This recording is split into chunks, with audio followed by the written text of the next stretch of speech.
failed. That is the card of assured success. So there you go, right? I love it. Oh, boy. Keep in touch. Maybe you can let me know how things are working out, okay? Yeah, thank you so much. My pleasure. I hope to hear from you again sometime. And then I can tell people, Thank you. I can tell people that I spoke to you one day, and they'll know who you are. I know, right? Yeah. Thanks a lot, Tabitha. Bye-bye now. Thank you. Bye. And we'll shuffle it up. Geez, we're coming around to the end here. You're listening to Reverend Elliot's Magical Window, the quarterly report. Yeah, there's it's so good to be back. It's good to be back. And I knew a guy who was a doctor. His name was Dr. Lowy, and he delivered me, not UPS. And he told me, he was a very old man at the time, and he said that he was always nervous delivering a baby. And the first thing he would do was count the fingers and the toes, just to be sure everything was okay. And card readers, we go through a similar thing because there's always that fear that we're going to have to deliver bad news. But as you see, it's almost like what Shakespeare said, there's no good or bad, but thinking makes it so. There was only one time in the 10 odd years, very odd years, I might add, of doing this show, that I saw something in the cards that I didn't want to talk about in public. And I had the person contact me off the air, and we discussed it privately. But it wasn't bad news. It was just intensely personal, and I didn't think she'd want me to go into that in public. But doing these readings, there's always a thing in the back of the mind where you kind of hope it turns out well for people. And it generally does. Readings generally turn out well because, there aren't that many disasters in life. People generally tend to come out okay, even under adversity. So it's nice to see how it works. And you have a lot of courage calling up and talking about things in front of millions of people with a total stranger. and you don't get them much stranger than me, I think. That's, man, if I ever write my autobiography, that and if it was allowed to go on sale, I would definitely you'd see the weirdness of life. Gina in Mount Joy, Pennsylvania is next. Hi, Gina. You're on with Reverend Elliot. Hello. Hi. How are you, Gina? I'm doing well, thank you. Good. What can I look at for you tonight? Okay. I would just say that these past few years, just about anything you could go through, I've been going through. It's just like in all areas of my life, like the whole world has been turned upside down, and I'm finding let me tell my you, way again. And the first card I got here is the Tower struck by lightning. I had that earlier for somebody, and that is, you just described that card. That is a sudden, abrupt change that turns everything upside down. Yeah, you've been, if you hadn't told me, I would have asked you if you've been through a period like that. So, yeah.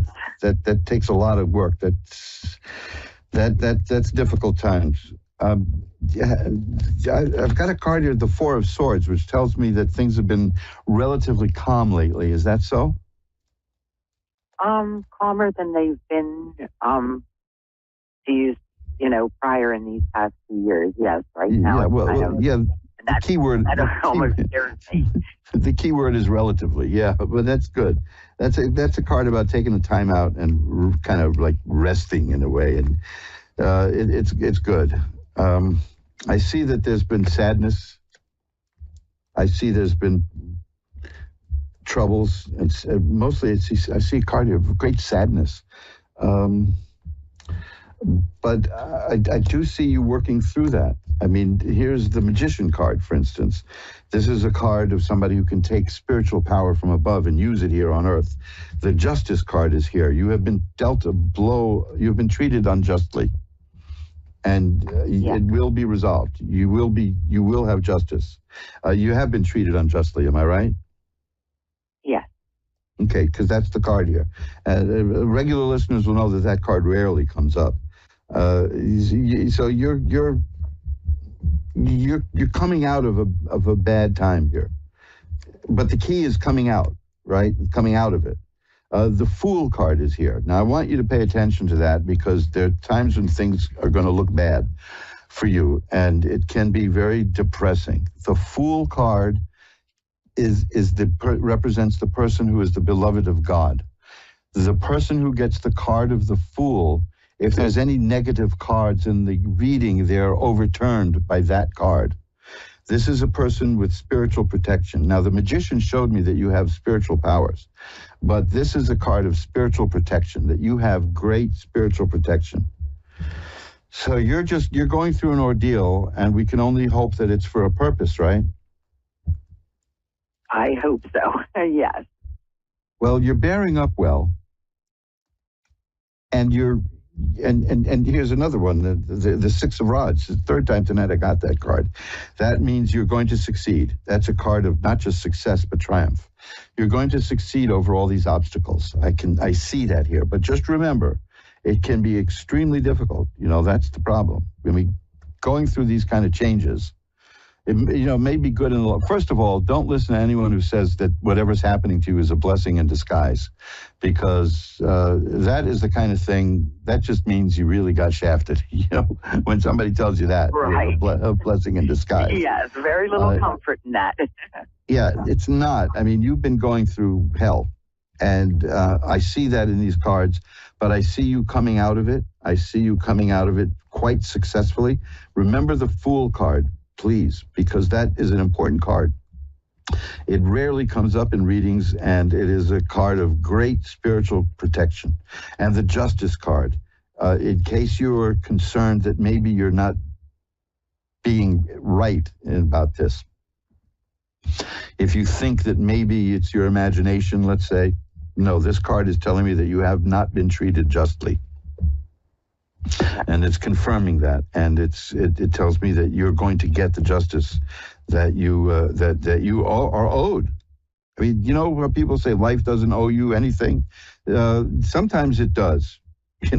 Now here's the Strength card is here. You've shown great strength during all of this. The Five of Rods is here. That's a story of the card of people. You look at that card; it shows people there beating each other with sticks. That's about adversity, but you come through it. The next card is Judgment. That's rebirth. That's coming back alive. So this is not going to keep you down. These are the Judgment card and the card of the Justice card and the Judgment card. These are telling me that you're going to get what you've got coming to you, and it's good. Okay? That's the main thing. Keep that in mind. Don't get hopeless, because it may turn bad again, but it isn't going to last, the bad stuff, and it's on your way to very, very, very good stuff here. The Six of Rods especially, and the Fool, and the Justice card, and the Judgment card tell me that you're going to come out of this all right. But the main thing is, the first thing you said to me was about everything being upside down, and I got the tower struck by lightning. And you know what that feels like. It shows people being blasted off of the top of a tower by forces around them. So, that's what you described, and that's what's here. You're going to be okay. You're really going to be fine. I got the Nine of Coins here. It tells me that you're going to be okay. You're going to have serenity.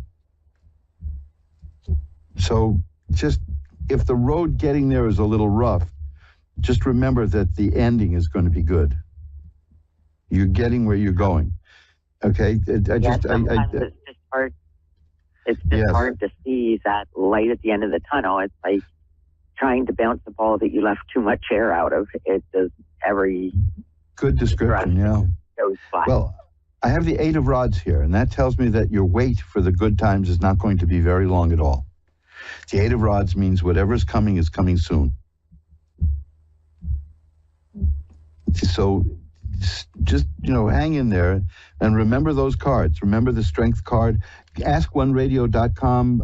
In a day or so, we'll have this show up in the archives, and you can't miss it. It's the only Reverend Elliot's Magical Window that's been up in the last 3 or 4 months, So just you can listen again. You'll be the last call on the show. So you can probably speed through it if you download it and listen to this reading and take heart. Now, if you can't figure out how to do that, if that's a problem, you drop me a line at asktarot@earthlink.net and I'll send it to you. Okay? Because I've got to get out of here.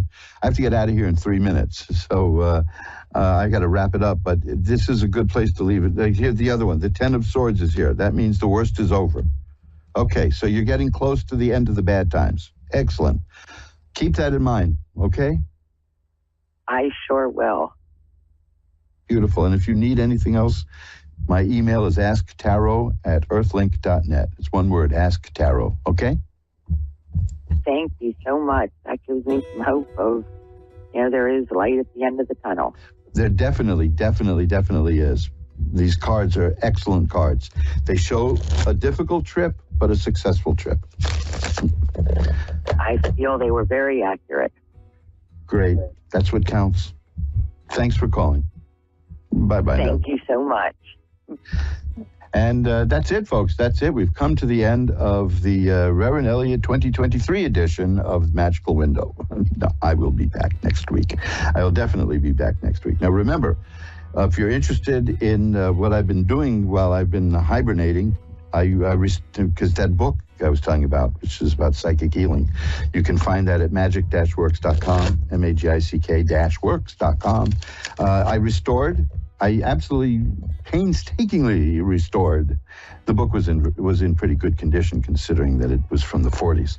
But I did have to replace a couple of paragraphs, and it took me a while to find the proper typeface, but I did it, and it's there. And to all of you who have ordered books during this time, we did get them out to you, and I thank you for your patience. Sometimes it took a little longer than usual, but they got out, and we're trying to get things running and back to normal. And if all works according to plan, I will be here again at 11 Eastern, 10 Central, 9 Mountain, and 8 Pacific on the Ask One Radio Network to look through the tarot cards for you. Until then, you can go to magic-works.com, magic-works.com. My mouth's a little dry. You see, I have to pace myself. I have forgotten how to do it, didn't I? And we will, you got like 100 pages of magical stuff there. There's films there. There's things to read. There's recipes. There's all kinds of fun stuff. Take a look at magic-works.com, and the first thing that you'll see on the homepage is that new book about psychic healing, the new reissue of the book from the 1940s. I'd urge you to grab that, because we need that. We all could use some good old psychic healing now. So until next week, remember, time flies. It's up to you to be the navigator. Bye-bye now. See you next week.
watching Moonstruck TV, enlightening television. Welcome. Time for Eleanor Gray's Psychic Destiny with Eleanor Gray. Live from GraceDestiny.com. Connect direct. In North America, dial 888-454-2751. In London, 20-3519-2158. In Sydney, dial 02-8488-3147. Or online, contact us through our Facebook page, facebook.com/Psychic Radio. Or one of our websites, AskOneRadio.com or Moonstruck.tv. This is Eleanor Gray's Psychic Destiny On A1R, the Ask One Radio Network. Hello everyone, and how are you? It's hot here in the UK. This is big news from London. It's not normally hot here. Well, not in 2024 anyway. So welcome to my Psychic Destiny show. I'm Eleanor Grace. I'm in London, in the United Kingdom. And what an exciting week I've had. I've been to the Polo, very posh, you know, this is Guards at Polo Club at Windsor.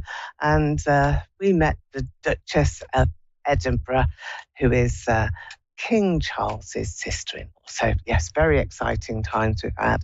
And I want to thank you as well, especially those viewers who are in America, because you have taken me up on my offer for ordering an email reading. And I think it's quite exciting. I don't know whether you've done it there, but in my email readings, I will give you a really in-depth record of answers to your questions, show you the cards as well that I've used and the crystal ball.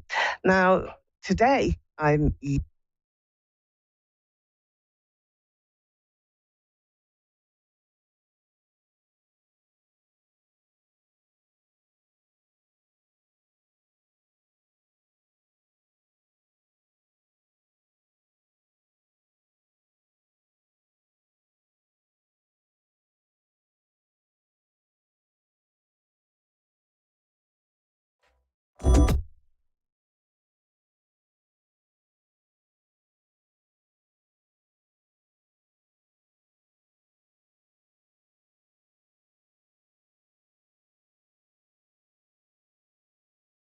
situations that are around you. And I think that is really important here for you to know.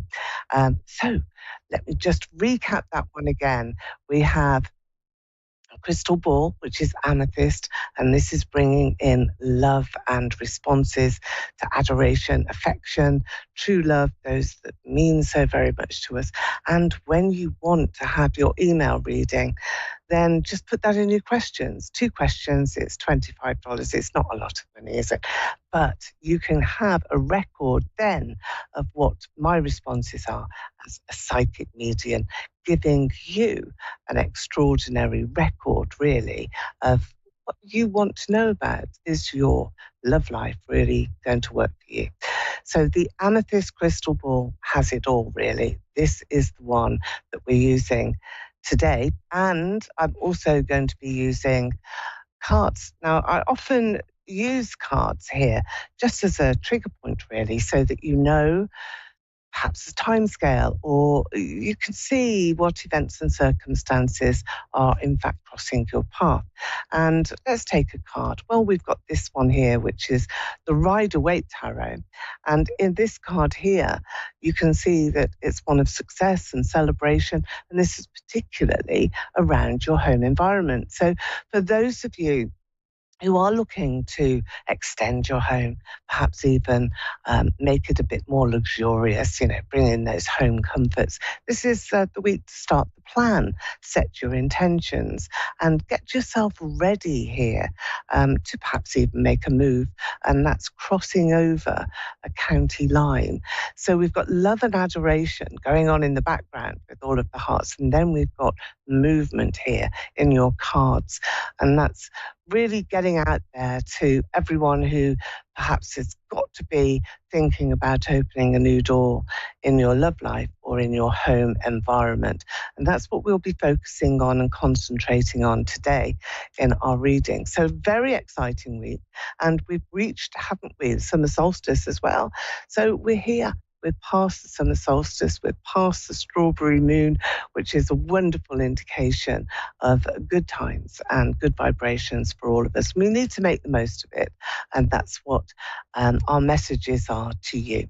So while we wait for our callers to come through, I'm just going to show you now the crystal again, because this is a really important crystal ball for me anyway. I like to use it so that I have a real fix onto everybody's personal circumstances and really try and get that intuition going as well. That's also really important. So here we go. Here's the amethyst crystal. Now you can see as I illuminate the crystal, which is what I will do during the readings, I'm looking here at a violet light, which is really showing those different hues of platforms, and we can try very, very hard to see a bubble.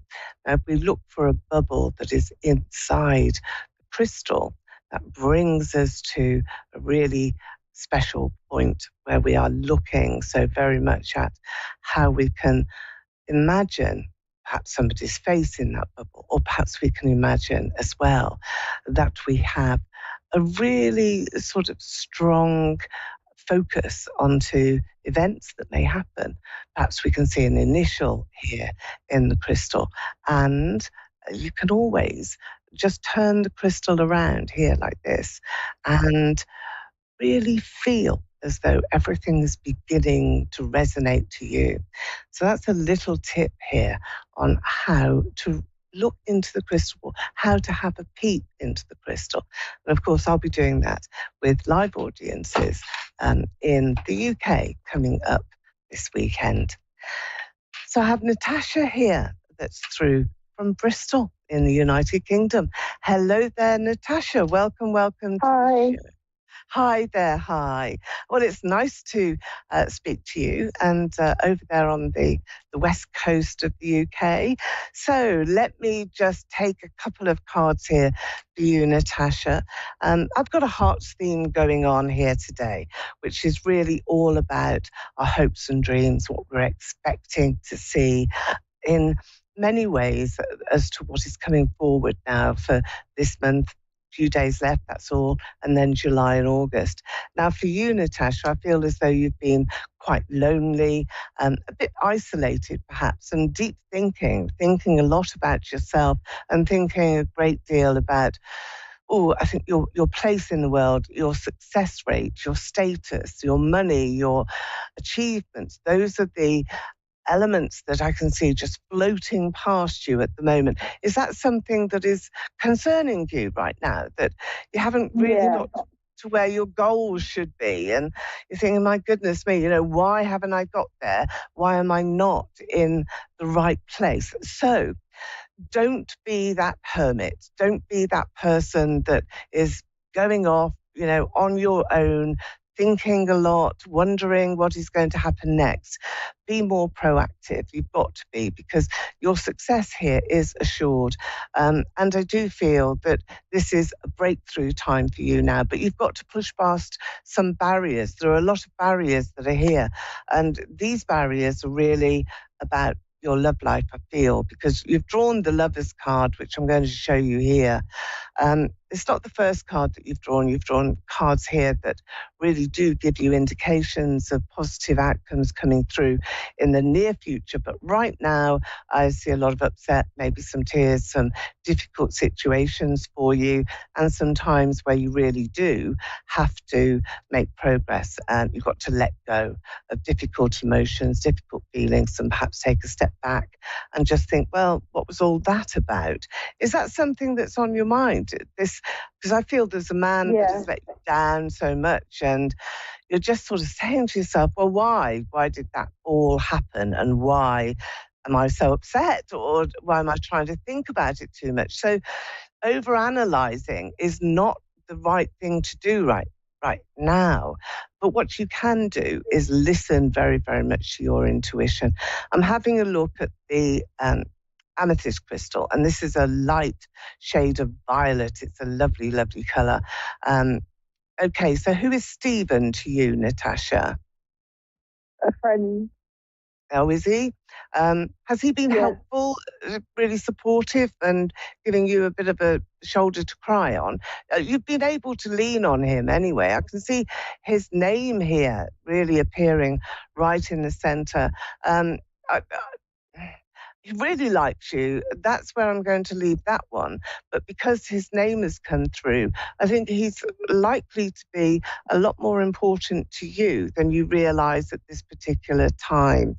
I can see a golden pathway now here in your crystal ball. And this is quite straight. And it's a bit like that yellow brick road, but it's golden and you're standing on it, but you don't know how to proceed. You don't know how to go forward.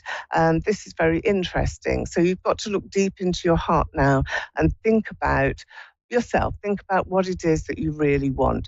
There's disappointment behind you, that's for sure, but that was never going to work. It was just never going to happen. Do you feel that now yourself, Natasha? Do you feel as though it was just perhaps, endless waste of time? And what can you do when you're in that situation? And yet you are being encouraged here by the universe, by the world, by your friends, by, generally your destiny. So we're going to talk a little bit about that. I feel that you've got to sort of let go now of this particularly bruising encounter, because it has been. But look here, we have got the Lovers card for you.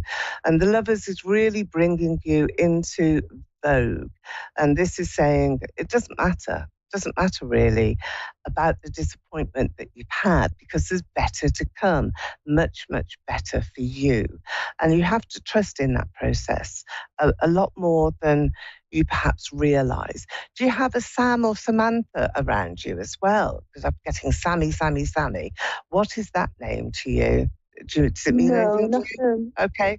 Well, I'm going to give you that name. Is coming in, because as you're walking along your forward path, your golden path, this is Sammy that you're going to meet. It can be either. It can be either this wonderful friendship that is being brought to you. And I think that's more likely, Samantha being a female that you're bound to meet. Are you, in fact, looking at a new job here now, Natasha? Are you thinking about... I've never worked. Right. So are you taking another pathway then? Because as you're standing on your golden path, it's a fork. There's a fork in the road. So you're not quite sure at the moment whether to go right, whether to go left, but you are being brought here another chance, another opportunity to shine, for you to be in the limelight, for you to be the person that is most adored. And I think that you will be as well. So look for this name of Samantha, because she is a friend on that pathway. So it's a bit of a signpost, and that's coming through from Spirit. Now, you've got ladies in Spirit around you. There's 2, actually 3, that I can see, and there's a brother of theirs as well in Spirit. So we've got some ancestors here of yours who want to come in and share this moment with you. As I'm a medium, I will be in the middle of wherever they are, wherever they belong, and you, wherever you are. I do have a lady in a wheelchair. She's sort of come straight through as well, sort of right to the front as well, and she's pressing you. I've got the initial of A, like an Alice or Alison. Ali, I want to give you that. And she's, again, linked to your ancestry. Do you have somebody who is coming in and helping you a lot? Coming into your home, helping you a lot, do you? Do you find that that's a bit of an irritation for you at the moment? I've just got this, I'm annoyed, I'm fretful, I'm annoyed. Is that you, or is it the lady that's coming in to help you? Which one of those suits that sort of situation? No, it's my partner that's annoyed with the way the ladies that come in and work with me. Is that what it is? Okay. Right, so there's frustration and annoyance and chit-chat and... Okay, so I think that perhaps there are a few people in your home, Natasha, who come in and out all the time, that you need to talk to them about the names that I've brought forward, because they're in your room and they're in your space. And I feel that this is really quite a spiritual place. I think you've got lots of spirits with you. So do you have a grandmother or great-grandmother who passed, who was in a wheelchair? Grandmother. And she was in a wheelchair, was she? Yeah. Okay. She's giving you a little wave. She's doing this, you know, bringing you lots of love. Oh, love and encouragement. I can't really do that very well, but it's that sign that I'm seeing. Yeah.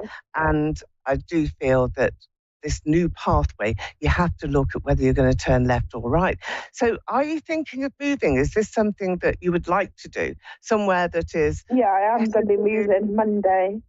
You're moving on Monday. Okay, well, that's rather good then, isn't it? So this is the fork in your path. So going left or right.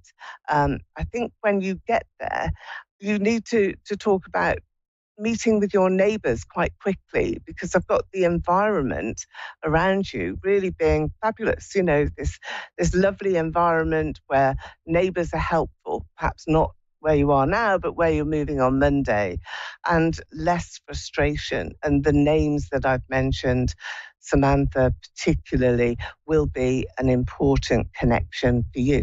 And you've got spirit guides that are with you as well, people who are helping you. And we often refer to spirit guides as angels sometimes, you know, where angels come down with their hearts and with their wonderful intentions, and they enter into our dreams. And I feel that that's been the case with you. Have you come off some medication at all? I feel as though there's a different regime in terms of tablets or, you know, some medicines. Yeah, I was supposed to take them every day, but I haven't been taking them.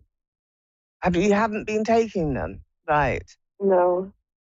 Why is that then? Do you feel as though they're not doing you any good? No benefit from them, or you want to change? Been drinking a lot.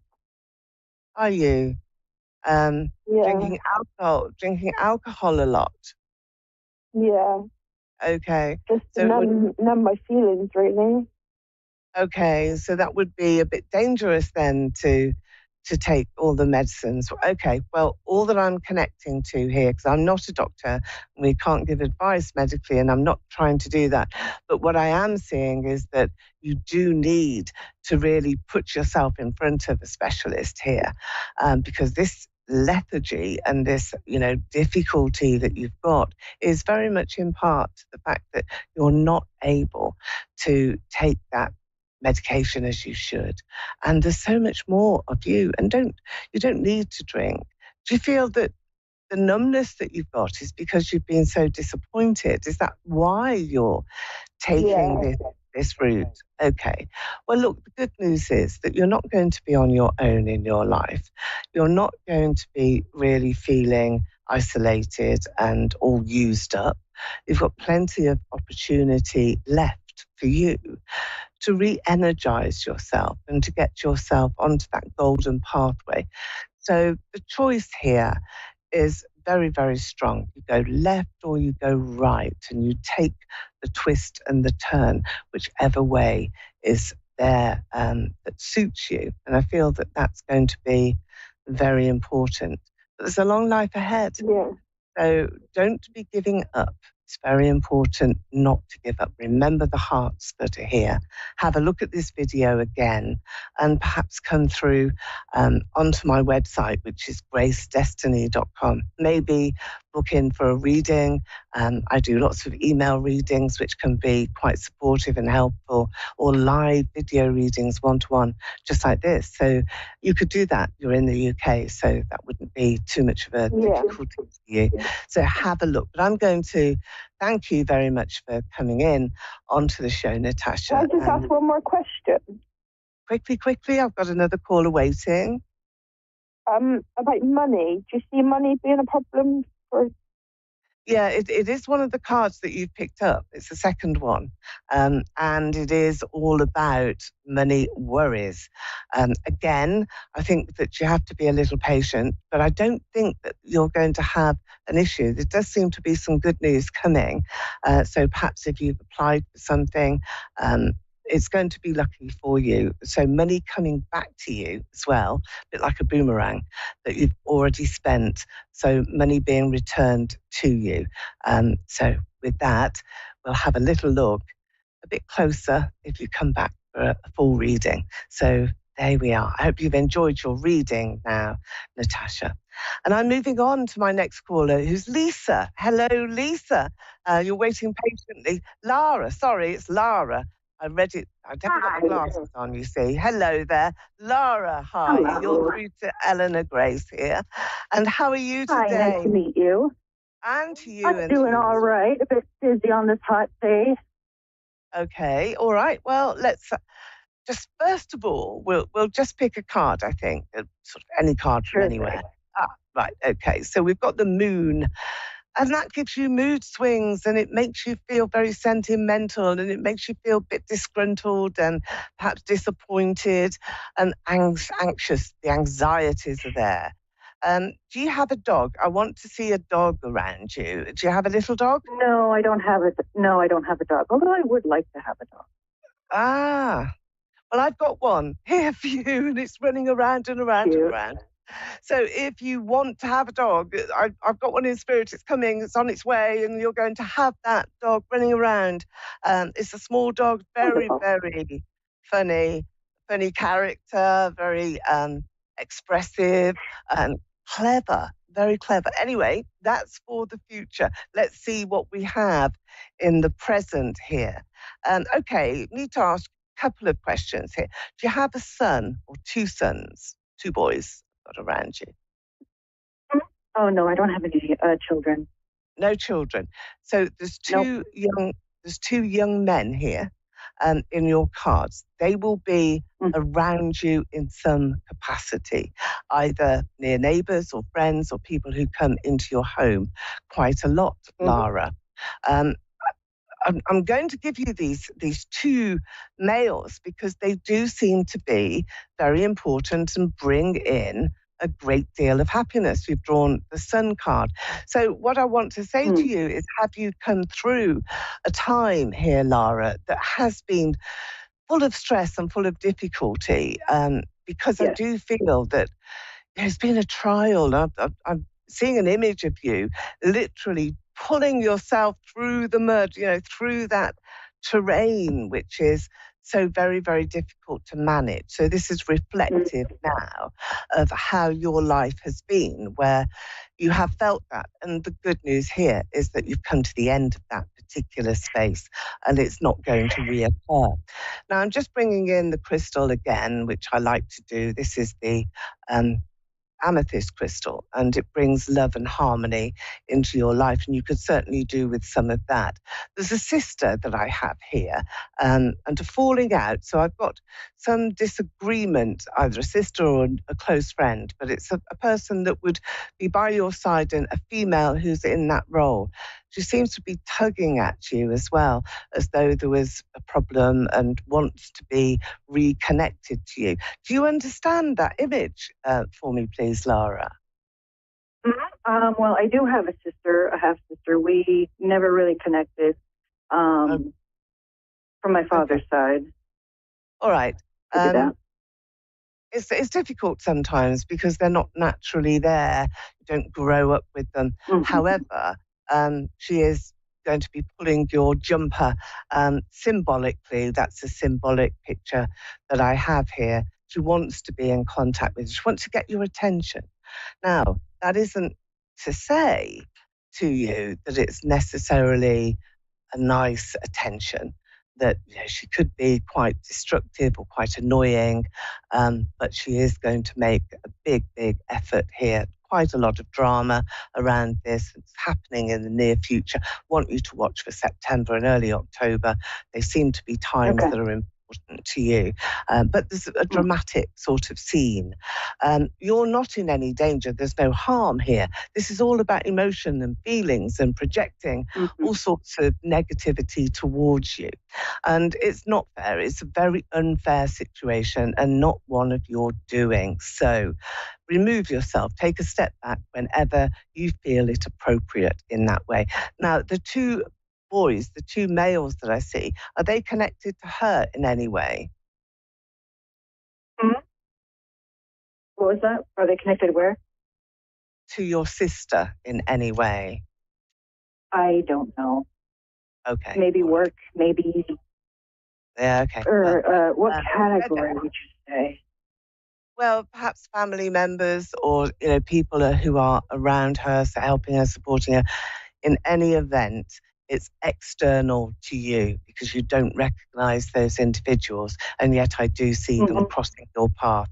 So I am going to give you that. I think that you've got a wonderful time coming forward because you're coming out of this period of difficulty, sort of low energy, low health, and fighting for yourself here to really be prominent, to get more money, to improve your well-being, and to improve your standing in the community as well. That seems to be very important to you, your status and how other people see you.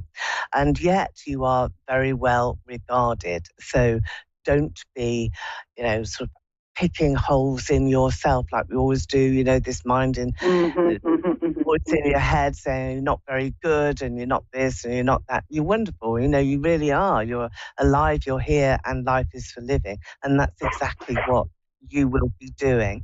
And when you go forward, you will see that. Now, there's quite a lot of psychic energy that is around you. It's kinetic energy, and I can feel it. There's a lot of electricity that is here. So you're going to be very busy here now, Lara. And I feel that this ability of yours to network and communicate is going to come in really quite strongly, but you have to allow yourself a little bit more confidence in order to get that going, to get that established. Are you working? Because there does seem to be a new role here. You're taking on a mantle. Yes, I'm working, and I am in the process, or I'm not happy with what I currently have, and I'm looking for a new job. So maybe some direction towards category. Yeah, you're getting a new job and you're getting more money. So the two things are going to combine very quickly, but I don't think it's going to happen until early September. And I think September is your time really to shine. And I think your home environment is going to be so very much better. Listen to your dreams, will you please, Lara? Because I've had spirit who want to come through in your dreams. I've got the initial of M is there all the time. And who is that? What is it? M for mum. Mum? Like my mother. Well, my mother's still living, but she might be passing soon, if I'm being honest. Maybe my grandmother or my great-great-grandmother, Meme. Are they both with the initial of M, are they? Because they're here. Not quite sure. All right. Well, I'm going to leave you with that. It's written in the sand in your future. And listen to your dreams because they're coming in. Your messages. I don't have many dreams. Oh, you will do. You will do. Well, I will. Lara, I will. Good. Take notice of what I've said. Rewatch the video if you can. And thank you for coming in. It's been a lot to try and pack in to your reading, and there's a lot more to say to you as well. So perhaps zoom on over, maybe have an email reading or connect to me via my website, which is Grace Destiny. But thank you very much. And that's it for me for this week. Eleanor Grace from London. I will see you next week. Bye for now. Bye.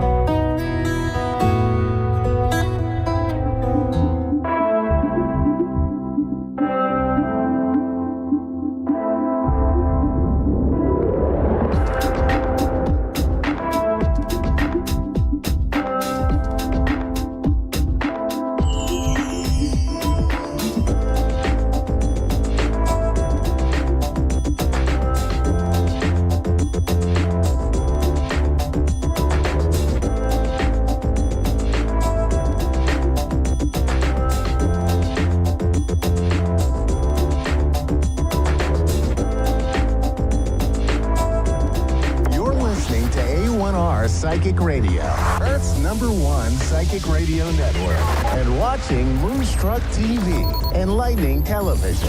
Welcome. Time for New York City Celebrity Psychic with Perry Lyons. Perry Lyons. Live from PerryLyons.com. Connect direct. In North America, dial 888-454-2751. In London, 20-3519-2158. In Sydney, dial 02-8488-3147. Or online, contact us through our Facebook page. Facebook.com/Psychic Radio. Or one of our websites. Ask1Radio.com or Moonstruck.tv. This is New York City Celebrity Psychic on A1R, the Ask One Radio Network. Hello, darling. Hello, my psychic ducklings. I've got the Sistine Chapel in back of me. What do you think? Not grandiose enough? What do you think? I keep thinking like somebody's sneaking up on me. I turn around, it's God, which is actually kind of profound and essentially the story of humankind in a nutshell. Anyway, hi, I'm Perry. You're you, which is the best thing you could be. Let's see, what was I going to tell you? Yeah, sorry, I was out for a week or two there because I had a little foot emergency. But no, I'm back in the Sistine Chapel and I've been healed and everything's great. So the moon is in Sagittarius tonight, which is fun. Sagittarius is an idealistic, slightly blunt, and by slightly I mean extremely kind of travel-oriented.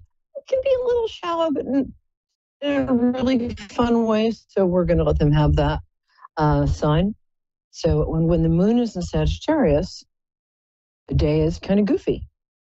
For instance, I'm wearing a backdrop and my sister's pajama bottoms, which she doesn't know.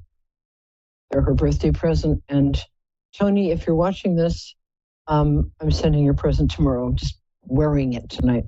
Anyway, so I'm here staring at the phone like a lovesick teenager, waiting for your call to see how I can be of assistance.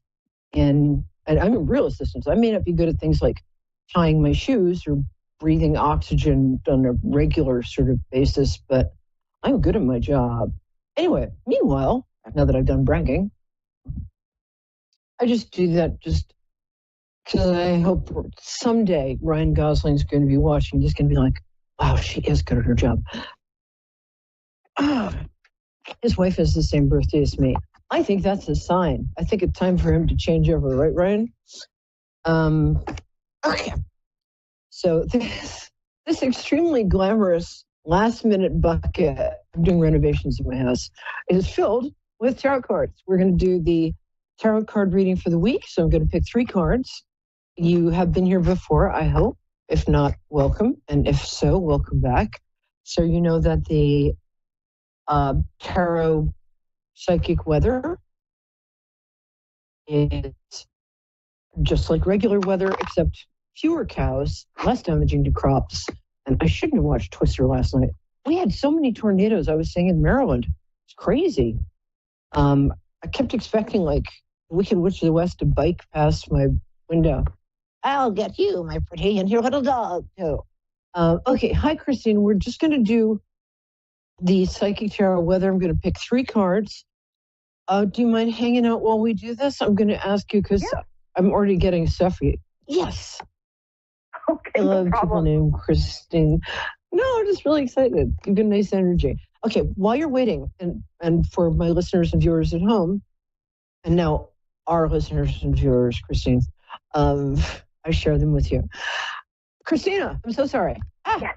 No, that's I'm okay. ask everybody to breathe in. Thank you. Breathe in deeply, and then breathe out through their mouth like they're blowing out a birthday candle, kind of like half whoopee cushion, half birthday candle. Do that 3 times while you're waiting.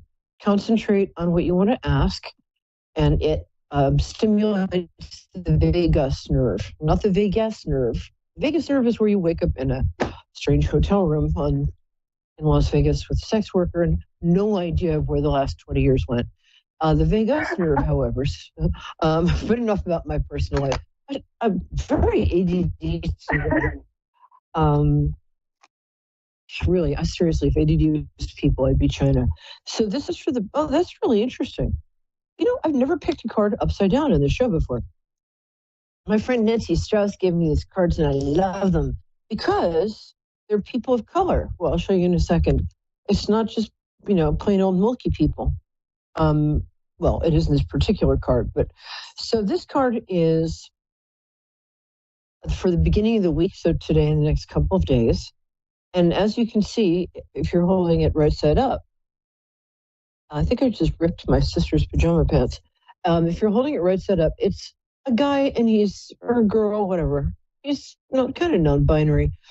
He's sitting under a tree and a golden hand is coming out from a cloud, offering him a golden cup, which happens so often. And he's like, what? I've already got 3 golden cups. Can you come back next Tuesday? The hand's like, no.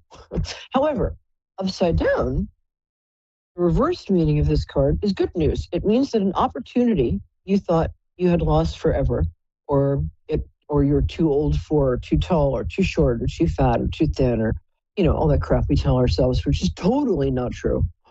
That opportunity is coming around again. Actually, this is for everybody listening and watching. It really is. But Christina, I think this is also for you, but we'll get more specific in a minute. Just send me your PIN number and your bank. Oh, sorry. Wrong show. I think this whole Sistine Chapel backdrop is going to my head.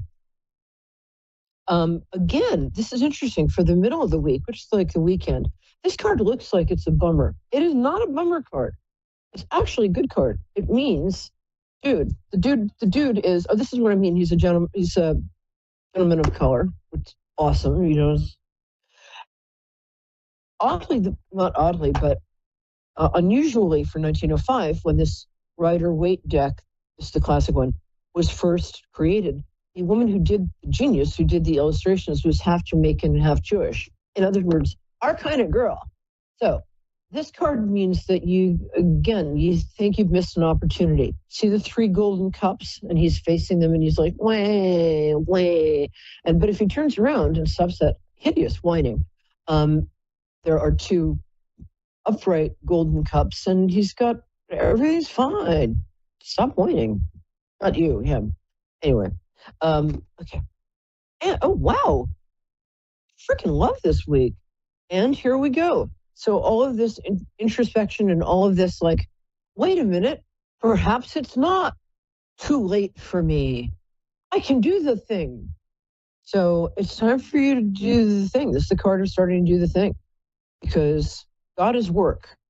I mean, not that I've met either of them personally, frankly. But I'm almost done, Christina. Thank you for sticking around if you have. Yeah. Please tell me you have. Okay, good. Thank you. I'll be right there. Oh, yeah, I'm still here for sure. The end of the week. Yay! Okay, you're pretty sure. That was really good. Okay. Well, I like you. So this card is aces in tarot as in poker. I used to date a poker player. What a bad idea that was. But they're very good and aces are very good in tarot. They mean step upward in frequency, the beginning of a whole new cycle. And because this has to do with swords means like you're cutting out the dead wood, you're getting rid of the fat. This might be the time that you finally write that book. She says, looking at herself in the mirror with huge guilt. I'm almost done with my book. Anyway, so it's the beginning of a new cycle. Might also be swords have to do with like the intellect, ideas, things of the mind. So it's an idea that kind of like really sets you free and helps you out. And that is our psychic weather for the week. And I'm here for you. Hey, I'm so glad you're here. Yay, thousands cheer. So how can I help? I am looking to find out what my next steps are career-wise, job-wise. Like I'm a little, more than a little stuck. Some things have happened recently and I don't know which way to go. Yeah, a lot of stuff happened recently. Actually, I usually don't do this, but I'm getting the feeling that if I'm going to get the office politics card, no, I'm getting the chariot upside down card, but I'm getting like office politics, but like they're playing to kill. I think the job was nice for a long time, right? It was what? Sorry? I think the job was nice for a while. And then they brought new people in, it was nice. And then they brought 2 or 3 new people in, and one. I hope your boss isn't watching this, but if he is, he sucks. Okay, but this is good news for. He does. He just sucks. He's not like mine. Whoever the person is, I don't know if they got a new CEO. I don't know if they got a new boss. Whoever is responsible for all the changes that are making work no fun at all anymore. It's a group. Yeah. But there's 3 people. Yeah. Yeah, my good. Excuse me. Very. I enjoyed that. Thank you. But this isn't my real hair. Okay. Well, it's interesting because you can actually use.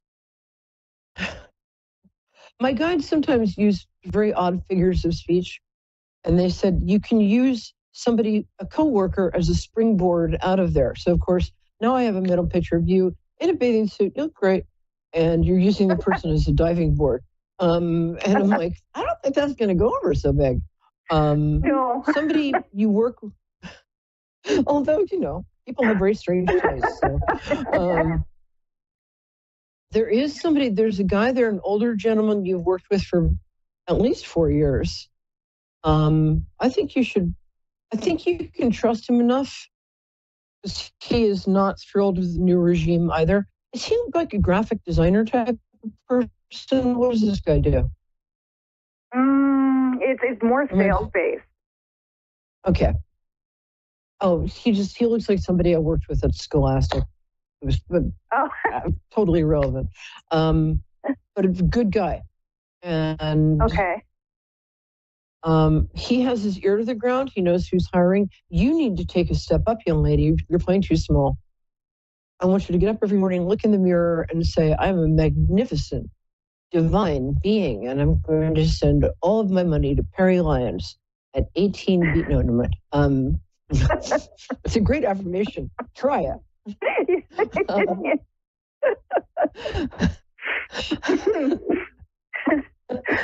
I live in hope. What? I'm just not sure what's going to come up for me and how long it's going to be. Here's what I would suggest. 2 things. Okay. One thing is make a list, and I think that you're playing it a little small because you're a human being, and it's hard to have faith, right? It's hard to have, and I'm not saying like God faith. I'm saying like just faith. Morning, the sun comes up every morning. You can have faith in that.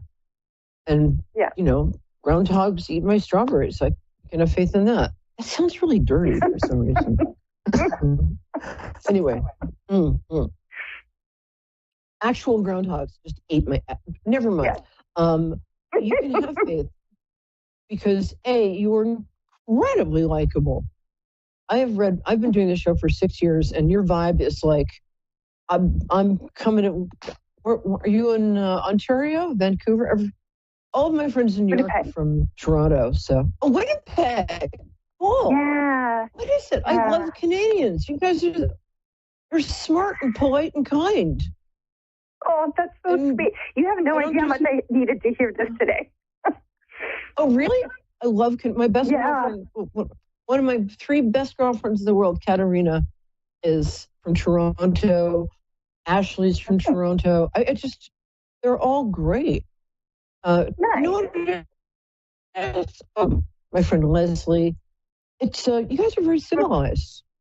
You're so nice. You're so polite. Thank you. And you especially. Also, you're very, I can see you with my hard side. You have no idea how pretty you are, young lady. Oh. Really, I mean, not that that matters. You know what? Who am I kidding? It does matter. And you're really attractive. Oh, much more. Thank you. I didn't think I was pretty until it went away, and then I was like, uh-oh. Perhaps I should have taken a little more ownership of that. That comes from inside, not out. It was the way I look at it. Well, good point. So here's what's going to happen with you. Hold on. Okay. What kind of weird relationship are you in anyway?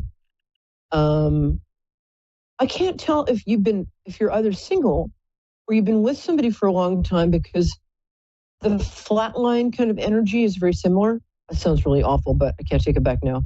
But it feels to me like and a husband, wife, other, I don't care. Feels like somebody is in and out of your life. Same person. Is that correct? Not really. My husband and I, we were together once for several years, then we broke up, then we got back together and got married. He's like the love of my life. Oh, okay. Yes, he is. Mm-hmm. All right. I guess it was just that breakup thing. Do not work together. Yeah, maybe probably. Do not. It's the same thing. No, we don't. Compatible. What? Mm-hmm. No, we don't work together. No. No, I don't ever do that again. No. The same thing that makes you very compatible, because you're kind of like you're the same, only different. Yes. Yeah, so you know what I mean. I'm sorry, this is good. Yep. A friend was telling me, you should love yourself today. And I was like, I do love me. What? I have so much in common. Yeah, exactly. We're so proud of that. You're the only person who got it. She just looked at me. Yeah, really, like, you guys are together for the rest of your life. So he's the yin to my yang. Yeah. Yeah. If I'm getting like this kind of like, it either means that you're by yourself or you're in something that is not causing you stress. In fact, quite the opposite. Does he have a brother? Yeah. I'm boyfriend shopping and I'm gonna get it. Oh. Totally boyfriend shopping. Mm-hmm. Yeah.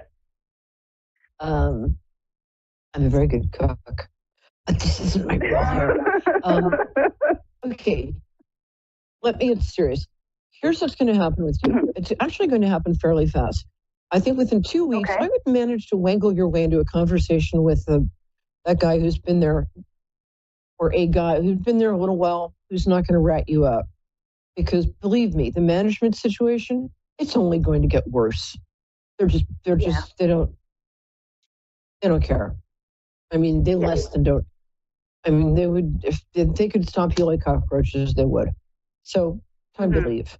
Also, you're a little scared of going past what you think you can do. You've got like this little inner glass ceiling. We all do. When they called to offer me this show, I'm like, oh, I've dreamt of this all my life. I can't. And I had to sort of talk myself into it. And for you, you're right and left brained. What I mean by that is that you're creative, you're able to think in abstract ways, and you're able to sort of understand doing things for the greater good. But you also, bottom line, knows how you manage this, have admin and managerial sort of skills. I mean, I'm right brained. You put me in a room full of people, I'm supposed to be doing a job, and I will do nothing but tell jokes about snails and ducks. Which, if it's a party, it's good. If it's a publishing company that I used to work at, anyway. That's what I'm saying. But you have both, and you have them both strongly. Yes. That's so cool. Yeah, I knit, I crochet, I cook, but I'm very analytical and techy, and I am woman, hear me roar. Okay. I am so not worried about you. Within 4 weeks, within 2 weeks, you're going to start this conversation. Within 4 weeks, you're going to be, you got to do some work. And then I've got to jump off. There's a very nice young lady in Minnesota where I used to live, but who I'm going to talk to now. But I just adore you. You're so fun. Wow. Please don't worry. Thank you. You really. Okay. Yeah. I didn't say as much. Please don't. And let me know how you're doing, because I want to know. I think you're going to be out of there within 2 months. Year. Oh, God, it's been an awful year. I mean, for a lot of people, it's getting so much better now. Yeah. But yeah, you're going to be out of there within 2 months, and within 3 months, you're going to be in a much better job. Much better. Nice office, too. Other places are a little dingy. So, all right, go buy yourself something really pretty for the house tomorrow, and let me know what happens. I mean, not what that, you know what I mean. All right. Nice. It was so nice meeting you. Thank you. You too. Take care. Get the best people. Hi, Miss Nice Minnesota person whose name I didn't see because my producer flashed it on the air for less than a second. Oh, Cassie. I love that name. Oh, cool. Is it short for Cassandra? Yes, it is. And you know, of course, Cassandra was a psychic. She wasn't a very popular psychic because... Did you know that? Well, yeah, of course you did. No, I did not. Oh, Cassandra was in ancient Greece. Cassandra is one of the oldest sort of queenly names. You have a great name. Cassandra, the name is at least 3,000 years old. And Cassandra in ancient Greece was a famous prophetess. But the problem was she kept telling the truth. She kept being right. And she wasn't very cheerful, so they killed her. So a Cassandra it's an actual word if you look it up in the dictionary. It's somebody who predicts like an unpopular future, and everybody's like, oh, pshaw, you're so negative, and then like they're eaten by elephants the next day. So being a Cassandra in ancient times meant that you were right, but it didn't always work out for you. But now it's modern times, and Cassandra is a beautiful name, and Cassie's like a country music singer name. She's got 4 minutes, so ask me a question. How can I help you, my love?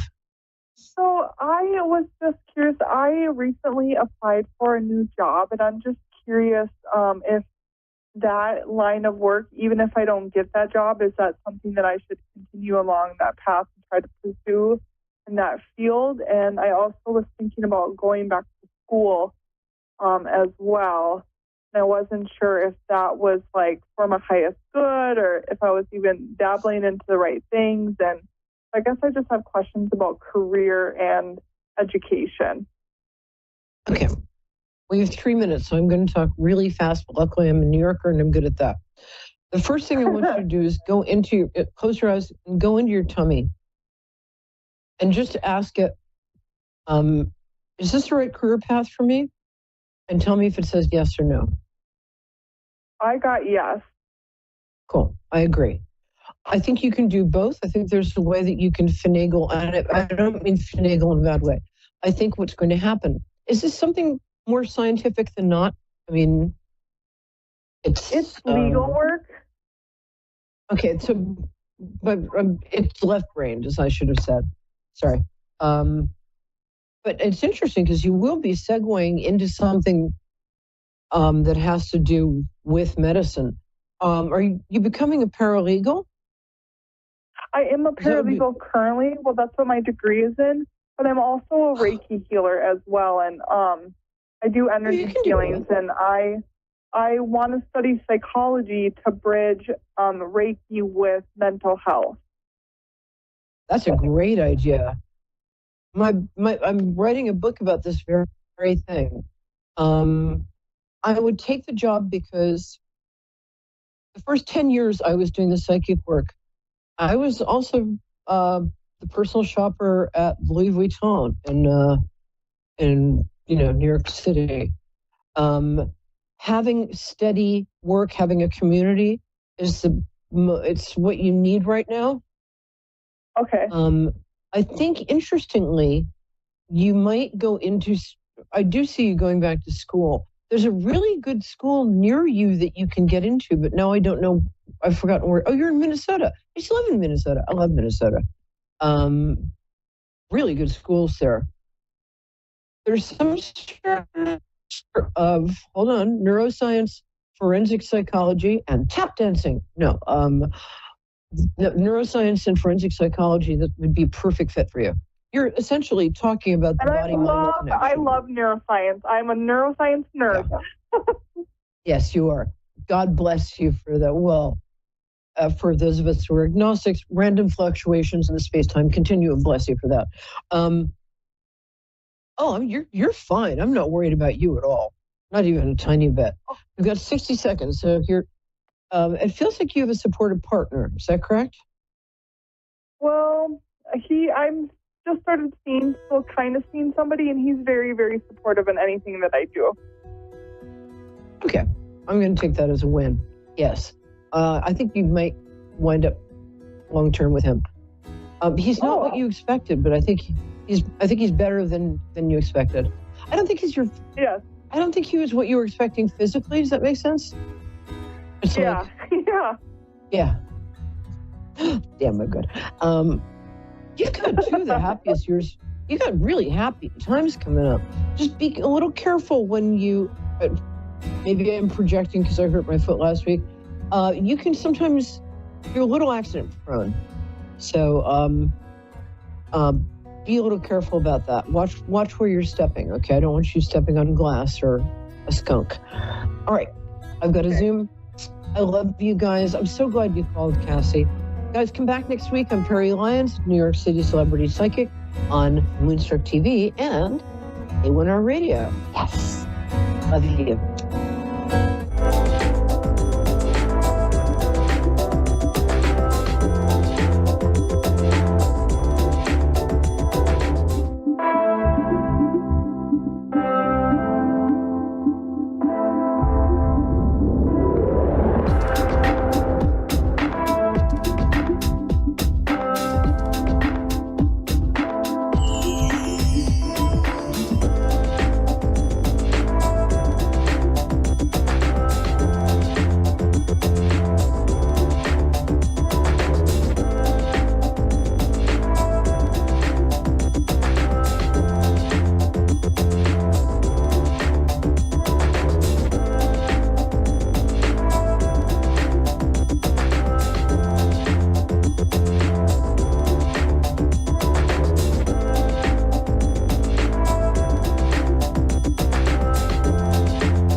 Psychic Radio, Earth's #1 psychic radio network, and watching Moonstruck TV, enlightening television.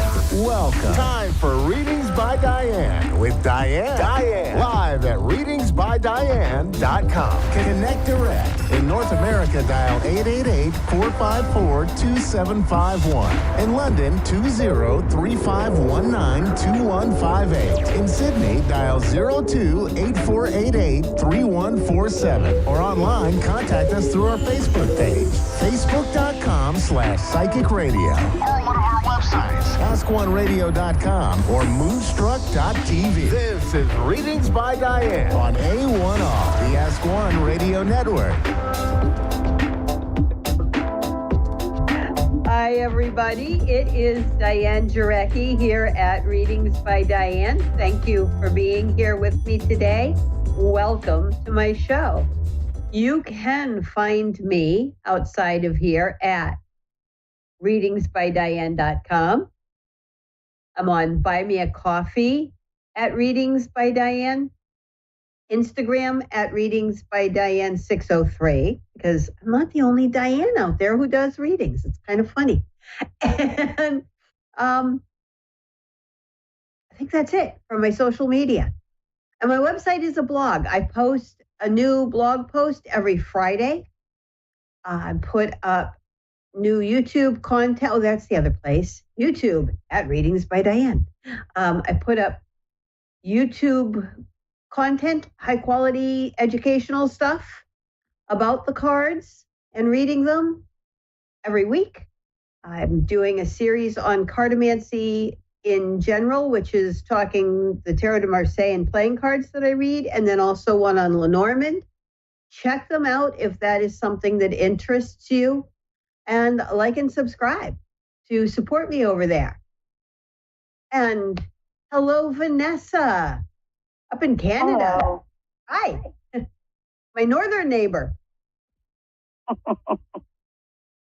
Yeah. What can I do for you today?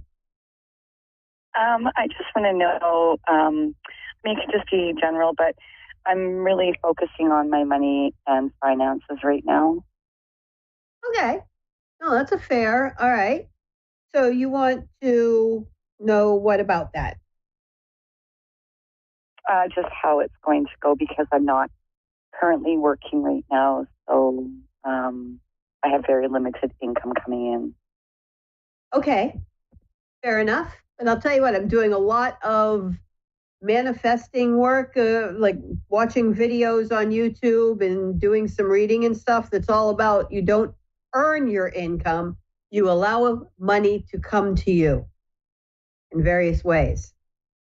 So it's interesting stuff.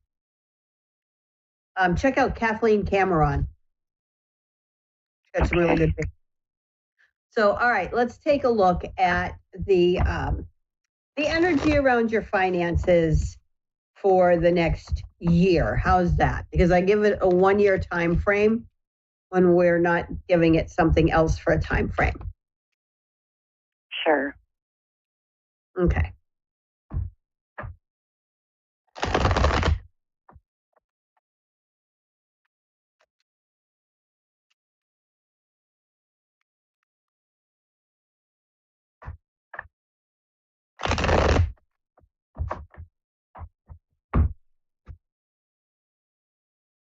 I'm not allowed to give any financial advice or anything, but I can look at the energy around that and tell you what things look like, because, nothing's written in stone.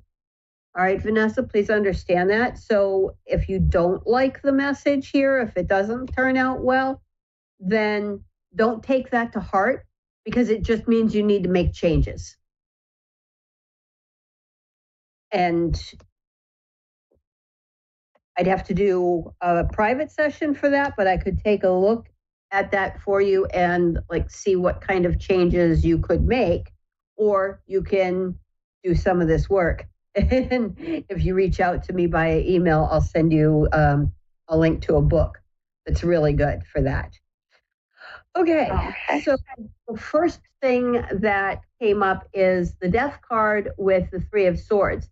And this is good because the Death card here is facing the Three of Swords.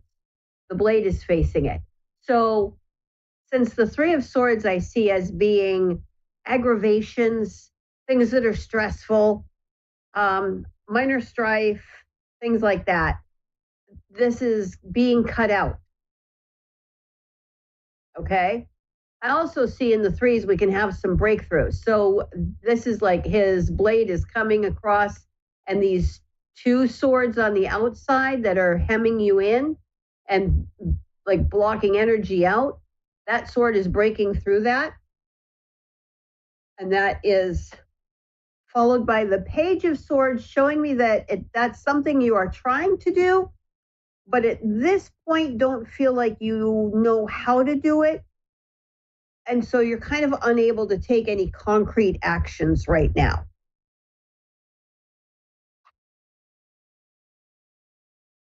We follow that with the 10 of Batons and then this Ace of Swords. So the 10 of Batons tells me that there's an end of a cycle here and the beginning of a new one. So anything that's been kind of a burden or a block to you achieving the goals and things that you want to do, and I feel like there is something you really do want to do, I see new energy coming in to break free of those blocks for you. Which absolutely shows, because now if you look at these batons, we had 8 of them here with 2 that were up through them over here at the 10, right? And then we go down to only 6 of them. So those obstacles are lessened. And the Chariot ends this line showing me that you start to have forward movement. So know that in the course of the year, I feel like you have work to do. I feel like you called me for a reason, because there's work for you to do. All right? But that work is going to break you free from what's been keeping you stuck financially, so that you can move past that stress, put an end to that, and move forward to creating the future that you really dream of creating for yourself, okay?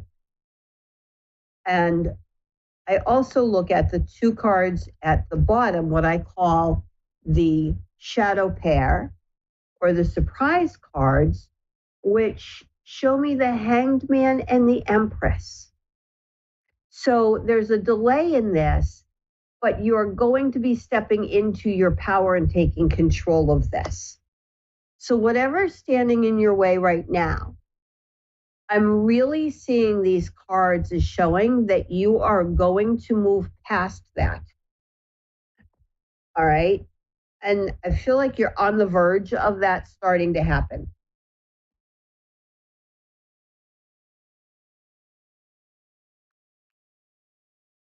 You still there, Vanessa? Okay. Yeah, no, okay.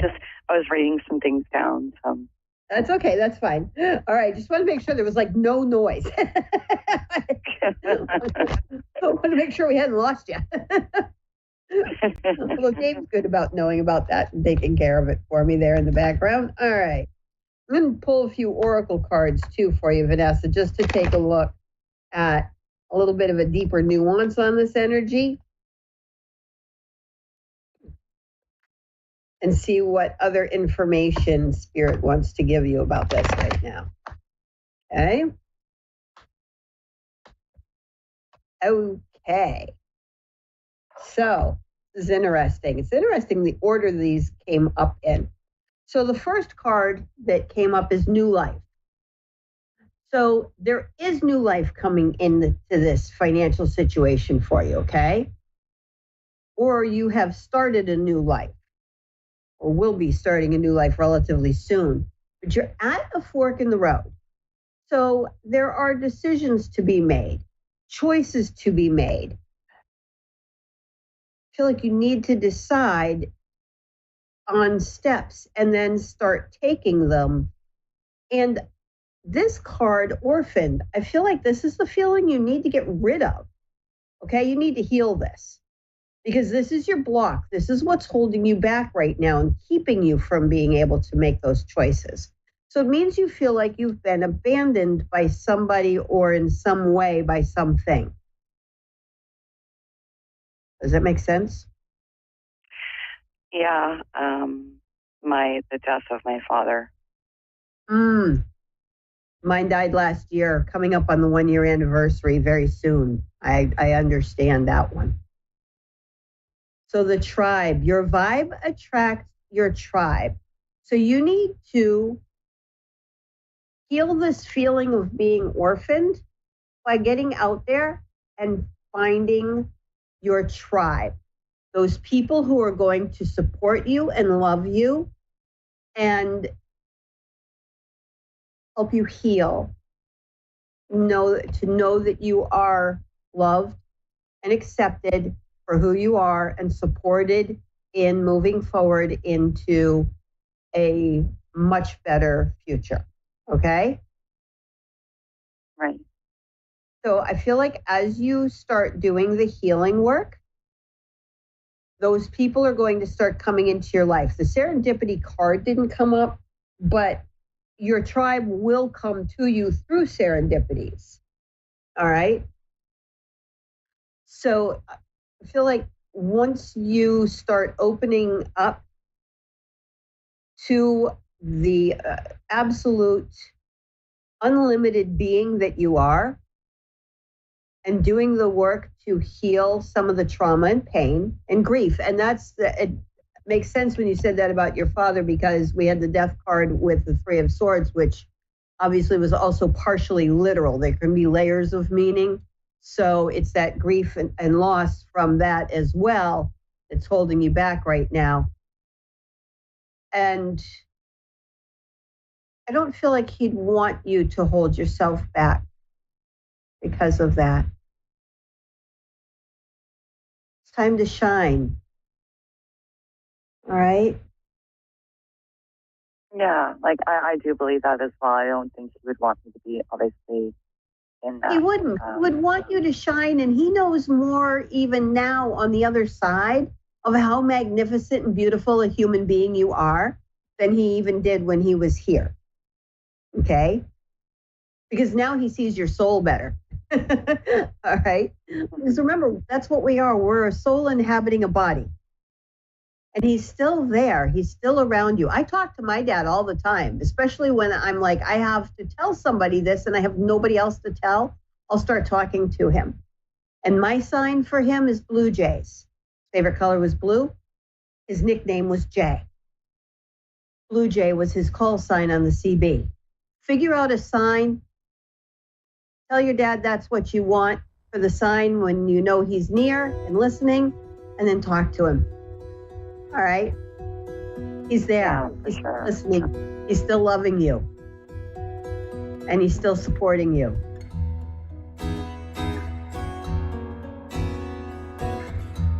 All right? And yeah, for sure. I do have a thing between us, but yeah. Okay. Then watch for that or feel for it or listen, whatever it is. Okay, whether it's a song, or something visual, whatever it is, a scent, you'll know it. All right? Yeah. And through my website, there's a contact form. You can always reach out and email me, and I'll be the first person to support you moving through this. Because like I said, that's something now we share. All right, Vanessa? Much love, many blessings here.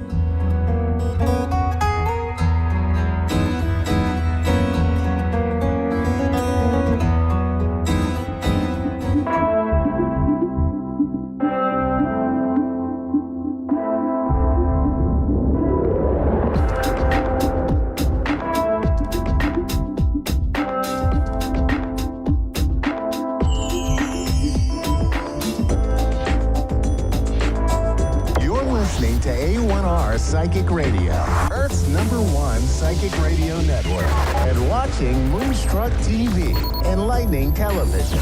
Welcome. Time for astrology and psychic readings with Lady D. Lady D. Live from LadyDPsychicParties.com. Connect direct. In North America, dial 888-454-2751. In London, 20-3519-2158. In Sydney, dial 02-8488-3147. Or online, contact us through our Facebook page, facebook.com/psychic radio. Or one of our websites, AskOneRadio.com or Moonstruck.tv. This is Astrology and Psychic Reading on A1R, the Ask One Radio Network. Hi everybody, welcome to Astrology and Psychic Readings, Lady D. I'm your host for the segment, Lady D. Hope you all have had an amazing week. So we have on the 22nd of June, we have the full moon in Capricorn. That is happening at 11:07 a.m. That is my time here in Sydney. So with this full moon energy in Capricorn, I do feel like it's going to be about restriction. It is going to be about law and order. I feel like it is also going to be about being organised, setting limitations or boundaries. We do have we have oppositions. So we have some oppositions with Mercury and Venus, with the sun there in Cancer. So there could be some things coming up around to do with the family or the home when we're dealing with Cancer. Also, I feel like it's not going to be an over-emotionally full moon. If you're someone that gets affected by the moon, I don't feel like you'll feel very emotional because you go to Cancer, which is not a very emotional sign. They keep their emotions in. And as well as in Capricorn, it's again about keeping the emotions in. The Capricorns aren't really that emotional either. So I feel like it's a sense of keeping the emotions in, but I feel like there's a sense of being very sensible too. It's coming up. We do have a square to the moon and also Venus with Neptune.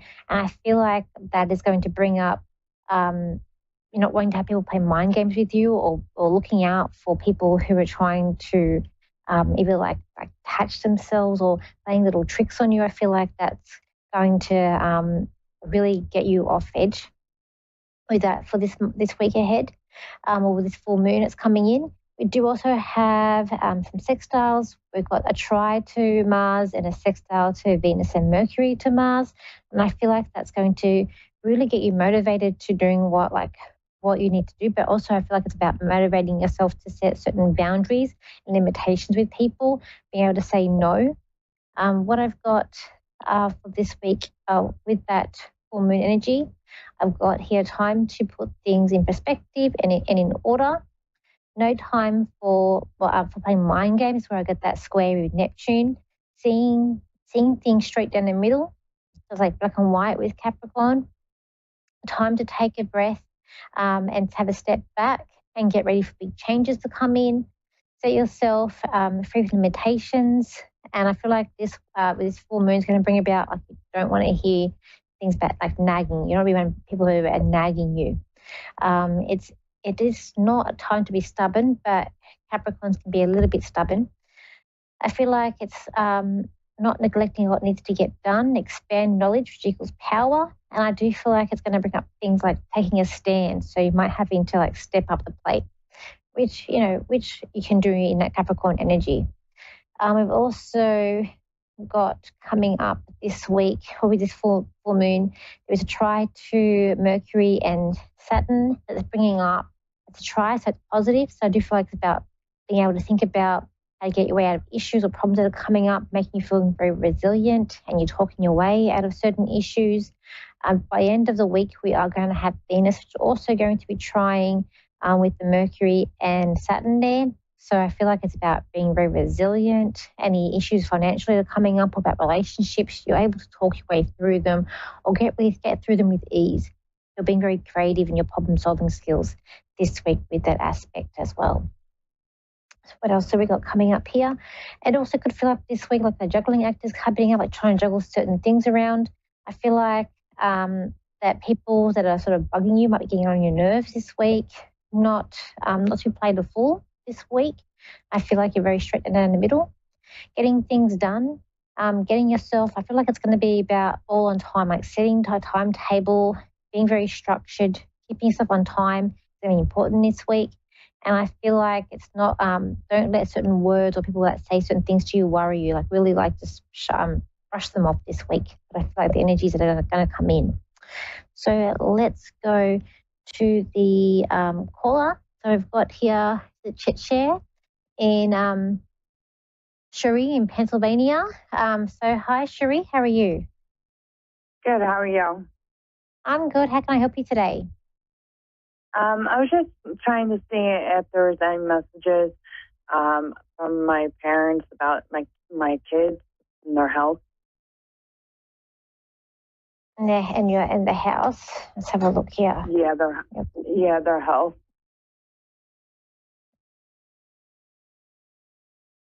Okay.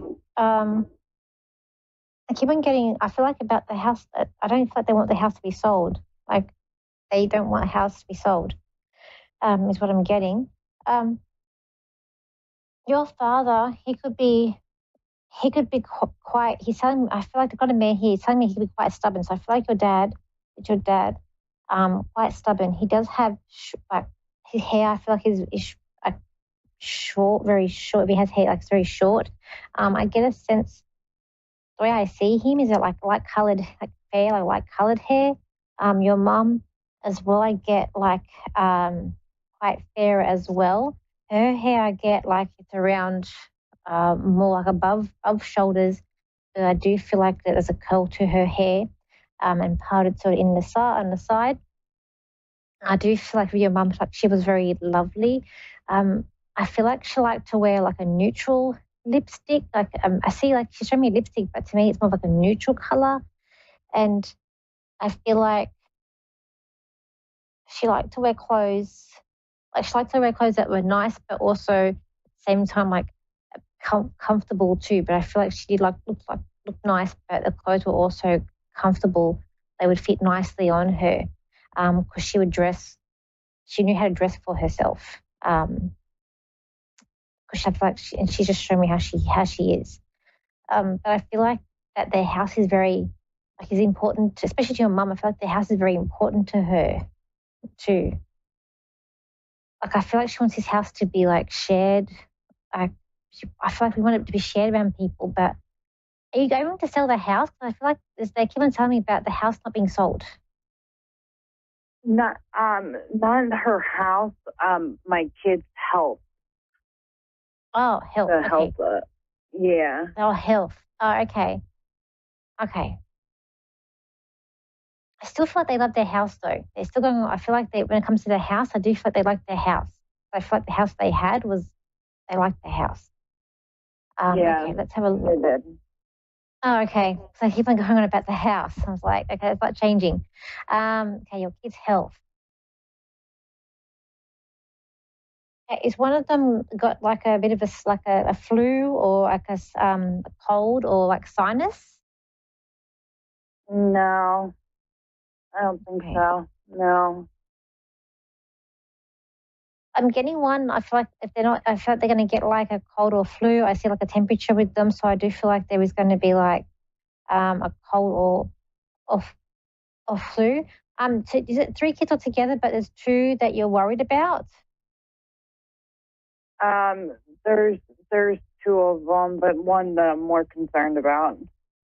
Okay. All right. Let's have a look. I do feel like one's highly intelligent. I keep on seeing a temperature with one of them. I just feel like I keep on seeing one has like, I keep on being seen like they have a high temperature. So I feel like one's going to get a high temperature. Okay. I also feel like there's this, like, I mean, I'm not a doctor, but I just feel like that there could be like new treatment that's coming in for one. I feel like one is like, I get like tired, lethargic as well. Okay. I also feel like one is a problem with a knee too. Problem with the knee. Yeah, Okay. this one as well. Is one quite like active, like physical, like playing sport and things? Yeah, they're very active. Okay, because I see like playing sport, and I just get knee. One has to be careful of the knee. Can I ask, what are you worried about? What's wrong with their health? Just like blood work, it has been very abnormal for my youngest, and so it was just kind of worried about what's going on because the doctors really don't know. Is it the one with like lethargic and tired? What's that? Like, is that the one that's like lethargic and tired? I see one like with no energy. Okay. Yeah. Okay. Look, they're not giving up. Like I don't see them. I feel like they're going to be. I feel they're going to be okay. I feel like the doctors are overlooking something here. As I said, I'm not a doctor, but I just feel like there's something that they're overlooking. I feel like there's something about certain like blood cells or the platelets or the blood cells. I also feel like that there's stomach issues also. I don't know if it's the same one, but stomach issues too that are coming up. I feel like you need to find someone that looks at everything and either, so like, as an example, in Australia here, if I wanted to find someone that like, there are certain doctors that say like, GP here looks at certain things. But if I go to a like holistic, someone that's more holistic, they might you got to pay for a test but it's more in depth, or they're going to look at different things a different way. So I feel like you need to find someone that's going to look at things either a different way or do maybe, I don't know how it works over there with certain tests. I just feel like the doctors you're going to, they're not listening to you, or they're just like going by their books, and there's something that's being overlooked. So I feel like you need to look at finding someone who's going to do the test, but look at things a different way, or look at something maybe that's more in depth. I feel like that this is something that you will be able to get answers to, and I feel like there is a sense. I feel like there is a sense of it being fixed too. I feel like that. I do feel there's a lot of nutrients or vitamins, so I feel like the body's not absorbing. I just feel like that there needs to be like, if you can get some sort of like powder form, I think the body will absorb more like powder form in terms of like nutrients or vitamins too, which will also help as well. So I hope that helps you. Yeah, it does. Thank you. That's okay. Thank you for calling in. Okay, everybody. If you want to contact me, you can. So as I say, we're not doctors. I can only tell people what I see, and what I hear, and what I feel. So if you want to contact me for reading, you can. So my website is Lady D Psychic Parties, and my Facebook page is also Lady D Psychic Parties. My Instagram is Lady D Psychic, Lady S Psychic, and my TikTok is Lady D Psychic, and my YouTube channel is Lady D or Danielle Psychic. So I'll see you same time, same place next week. Have a good weekend, and I'll see you then. Bye for now.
Psychic Radio, Earth's #1 psychic radio network, and watching Moonstruck TV, enlightening television. Welcome. Time for Bernice Bisson's Psychic Media. Bernice Bisson, live for BerniceBissonPsychic.com. Connect direct. In North America, dial 888-454-2751. In London, 20-3519-2158. In Sydney, dial 02-8488-3147. Or online, contact us through our Facebook page, facebook.com/Psychic Radio. Or one of our websites, AskOneRadio.com or Moonstruck.tv. This is Bernice Bisson, Psychic Media on A1R, the Ask One Radio Network. Welcome, it's Psychic Tuesday, and I'm your guide, Bernice Bisson. And you can find me at BerniceBissonPsychic.com. We're going to start with the astrology at the top of the week and go into each messages for each of the signs. Again, your sun, moon, or rising, please take a look. And it is based on traditional Western astrology, whole houses. And so if you know your time of birth, obviously location and date, you can go to, there's some really great astrologers out there and cast your chart. And let's start at the top. We're going to start with Aries, sun, moon, rising. And the first message is exhaustion and being really mindful about balancing out your energy. We have the two planets, the first of 5 to go retrograde over the next few months, but 2 of them hitting us at the end of this month, June, into July.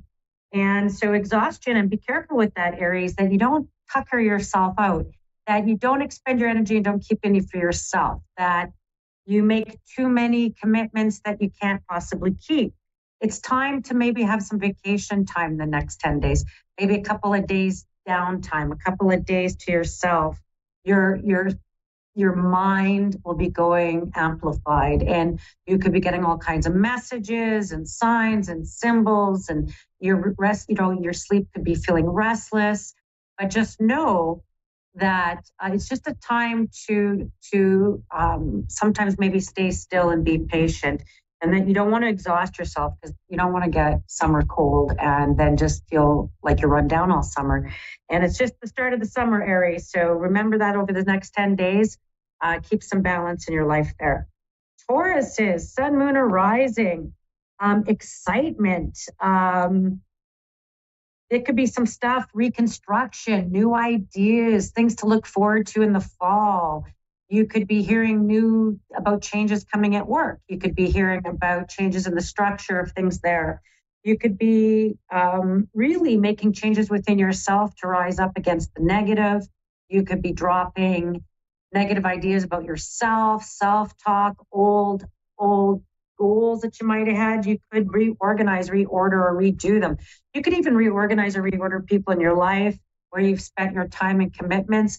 And that's the power of these retrogrades coming up, is to really be sure of your footing. And there could be a time where you're going to just, maybe even over the next 10 days or so, making plans, possibly even thinking ahead towards late fall into winter. So if you're making winter plans, I feel like those are going to be quite good for you. You could be even socking money away for that. Gemini, sun, moon, and rising. Well, since the equinox, you've had a number of planets starting to dump into your second house of things you value. And so I feel like there could be surprises, things that come out of the blue, and those could be quite good. Surprise invitations, surprise news, surprise communication, surprise visitors. You're going to want a haven from the real world, because it's going to feel like an awful lot coming at you, possibly having to make commitments. You're like, I'm not there in my calendar yet. I don't want to look at August, or I don't want to look at September. And so you might not be in your in that time frame yet. And I feel like it's really important not to settle for too little, or not to settle. You could have a lot of offers and opportunity, and I feel like make sure it's for with people and around people who are reciprocal to you. That could be really important, Gemini. Cancerian, Sun, Moon, Rising. Boy, oh boy, you just had some really powerful, well, the first of two powerful moons, and Pluto sort of retrograding back, which will be one of the planets, retrograding back into Capricorn, which is your 7th house of commitments and partnerships there, Cancerians. I guess really figuring out, what do you want? What do you want? And you might have been adhering to what a lot of other people want and trying to be the nice guy, trying to be the one not to rock the boat or stir the boat, but that might come to terms with you between these full moons, kind of like a portal or a vortex where you could have feelings about putting your needs ahead of others, making sure that your needs are being met first, that you might have to say no to people or maybe come to terms in a relationship. That includes even long-term relationships. These moons are not easy moons. They're going to really force your hand about what do you need, Cancerian, for a partner to be. And that could be as simple as voicing it, and that could be as big as making it an ultimatum. So you have to decide that there, my little crab. Leo, Sun, Moon, Rising. This is going to be a time of glory. You're going to have a reason to be proud. There could be things coming up around you where you're like, that worked out so good for me. And I'm so happy that this is going on for me.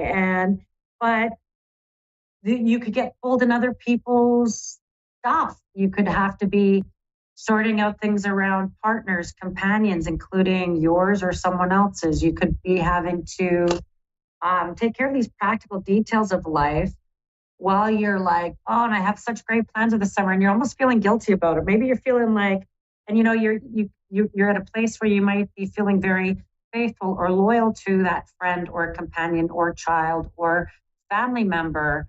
And it could be demanding a lot of your time and space this summer. And you're like, I just want to have fun. And you're going to have lots of opportunities and stuff to get. So remember to find balance in that you deserve to have fun and enjoy your time, and that you won't be able to solve whatever issues are going on for you. And that can include coworkers. So keep that in mind. They're particularly close in what you're doing. Virgo, Sun, Moon, Rising, these two planets go retrograde, Neptune and Saturn, joining Pluto, go retrograde in your house of commitments and partnerships. And don't let scandals or things that could make setbacks with people. There could be voicing your opinion, being impulsive, impatient, sometimes could lead to sudden endings of relationships that you didn't expect, or having to really wait and be still until you know how to move forward. I feel like you could feel a bit stalled. It's feeling like maybe people are going to let you down. Maybe that there could be something that lets you down where you're feeling a bit like, I really had more hopes with that person. But in this, I want you to know that the story's not over yet, because with these retrogrades, it's really going back over old things. So it could have been something that even happened months and months ago, and that's going to come up again for you, particularly maybe January, February. Okay, let's keep going. Libra, Sun, Moon, Rising. We've got Dream. This is the time to really hold positive views, positive self-talk, really thinking about where you want to move forward in your financial plan, your money, your security, your retirement. And you could come up with good opportunities for you. You can come up with some really brilliant things for you in the next little while. You could wind up signing on to documents, papers, prenuptials, legal agreements. You can get the sorting of those, maybe the conclusion of agreements that could feel pretty good for you. That you're like, yeah, I'm happy with this. And I feel like it may have been a big bumpy ride even over the last 18 months, 2 years, that you're concluding something, and it feels good even over the next 10 days to a couple months as these retrogrades go forward. Then I go to Scorpios. Scorpio, I really feel like this is an opening for you, a heart opening. And you're having time to really go over things and really look at the truth of things and really about what you want. And there could be propositions of the heart. You could have choices. You could have decisions to make around your love life. Do you love yourself first? Are you putting another person first? What is it that you're needing? Whatever doesn't work for you isn't staying. There could be messages coming both from the spirit world and from people around you, really giving you guidance on some of these. And so that feels kind of important. But I feel like there's propositions coming forward that could be unexpected and you could be kind of pleased about it. Feels good. All right. Sagittarian, Sun, Moon, and Rising. It's all about your house, home, commitments to home, and also around work. And that could be relocations, trying to work closer to home, trying to bring your work home, work and home together, working on your home, all those things. And it's going to really bring maybe some new opportunities, maybe finally a decision where you're like, I'm ready to make these decisions. And it could even be like maybe you're getting some renovations and work done on your home. So all of these things are going to be really important for you over the next little while.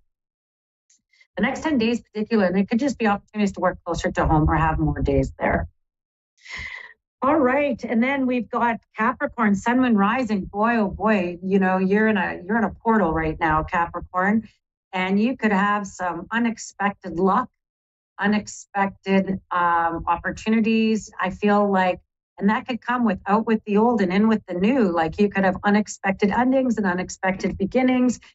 Even by July 21st, which is the other full moon, you have Capricorn has Pluto coming back, maybe for a final dance. And it's about really moving forward in your life. And there could be really some unexpected opportunities for you to jump into a new direction, new career, new pathway, something that's quite big for your identity, Capricorns. And it's going to really present itself over the next 4 months or so. But these 2 full moons are the trigger. Big stuff. Aquarius, Sun, Moon, or Rising, a big piece that's is don't let your stubbornness get the best of you. Stick with your plan. Perseverance and stubborn are different. Persevere, self-discipline, stick with your daily routines. Those are going to be winner, chicken dinners. Be careful of people who are vampires of your energy, time, resources, your kindness. You could be feeling, I thought I did the right thing, but it comes back to you in some way. And you're like, what? That they're unappreciative. So just keep that in mind. The other thing that comes, and hang on to what's yours. Don't give everything away. Keep things for yourself. It's okay to be selfish once in a while. It's okay to be selfish with your time, energy, that kind of stuff. Because I feel like a lot of people could have demands on you and you could feel bad or guilty or like you have to, and they could just feel like it's a bit draining. So keep mindful of that. You could feel extra tired. Pisces, Sun, Moon, Rising. Well, 2 of these planets, one of them your ruling planet, are both, going retrograde and having to go over old things. Trust in the universe, trust in divine inspiration, trust in divine creativity, trust in divine interventions, and all of those coming into place certainly over the next 10 days and 4 months as these planets go retrograde, giving you a time to really go over a few things that you might have come at you that you're trying to deepen, integrate, understand, bring into your daily routines. And so I feel like you're going to find recourse, you're going to find laughter, you're going to find relief there, Pisces, over the next 7 to 10 days and 4 months. And it's going back over old ground. Sometimes people think retrograde planets are a negative. It's not a positive or a negative. It's whether the energy expands or contracts, whether it pushes you, whether it pulls you. And so these sort of competing energies for you, that ability to kind of slow things down and go over, review, really look at, make visions, get your vision together, get those things are going to buy you some time. All right. Well, let's get into it. You can find me at bernicebissonpsychic.com, and we're going to get into our first reading. And I've got Kelly in Goochman, Virginia. I hope I did that right. Hello, Kelly. Hello, my name's Bernice. I'm here to be to service to you. So into service for you. So how can I do that for you today? How can I help you? Yes, I'm leaving behind a toxic relationship right now. and are attempting to. And I just got a home loan, but it just seems like there's a million obstacles in the way. And I'm also trying to start a home business for myself doing readings. And I just wondered how that might go.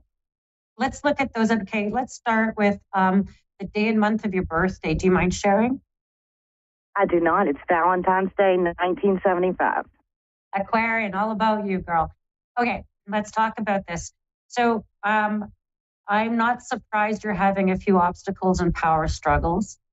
Part of this, why I say this, is Pluto, which is about power, came into your sign, went retrogrades, kind of going backwards now, sort of stationing and spinning backwards, having to go over old fights, old power struggles, really forcing you. I want you to choose yourself first.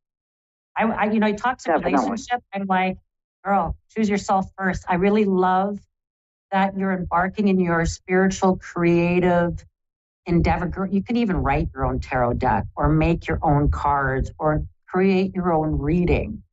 You're very inventive that way. And I feel like I want your uniqueness and your individuality. In this toxic relationship, I feel like you're part of the obstacles is that you're not trusting yourself and you're feeling very closed off. And they could be, just like I said in the message earlier about letting people be vampires on your energy.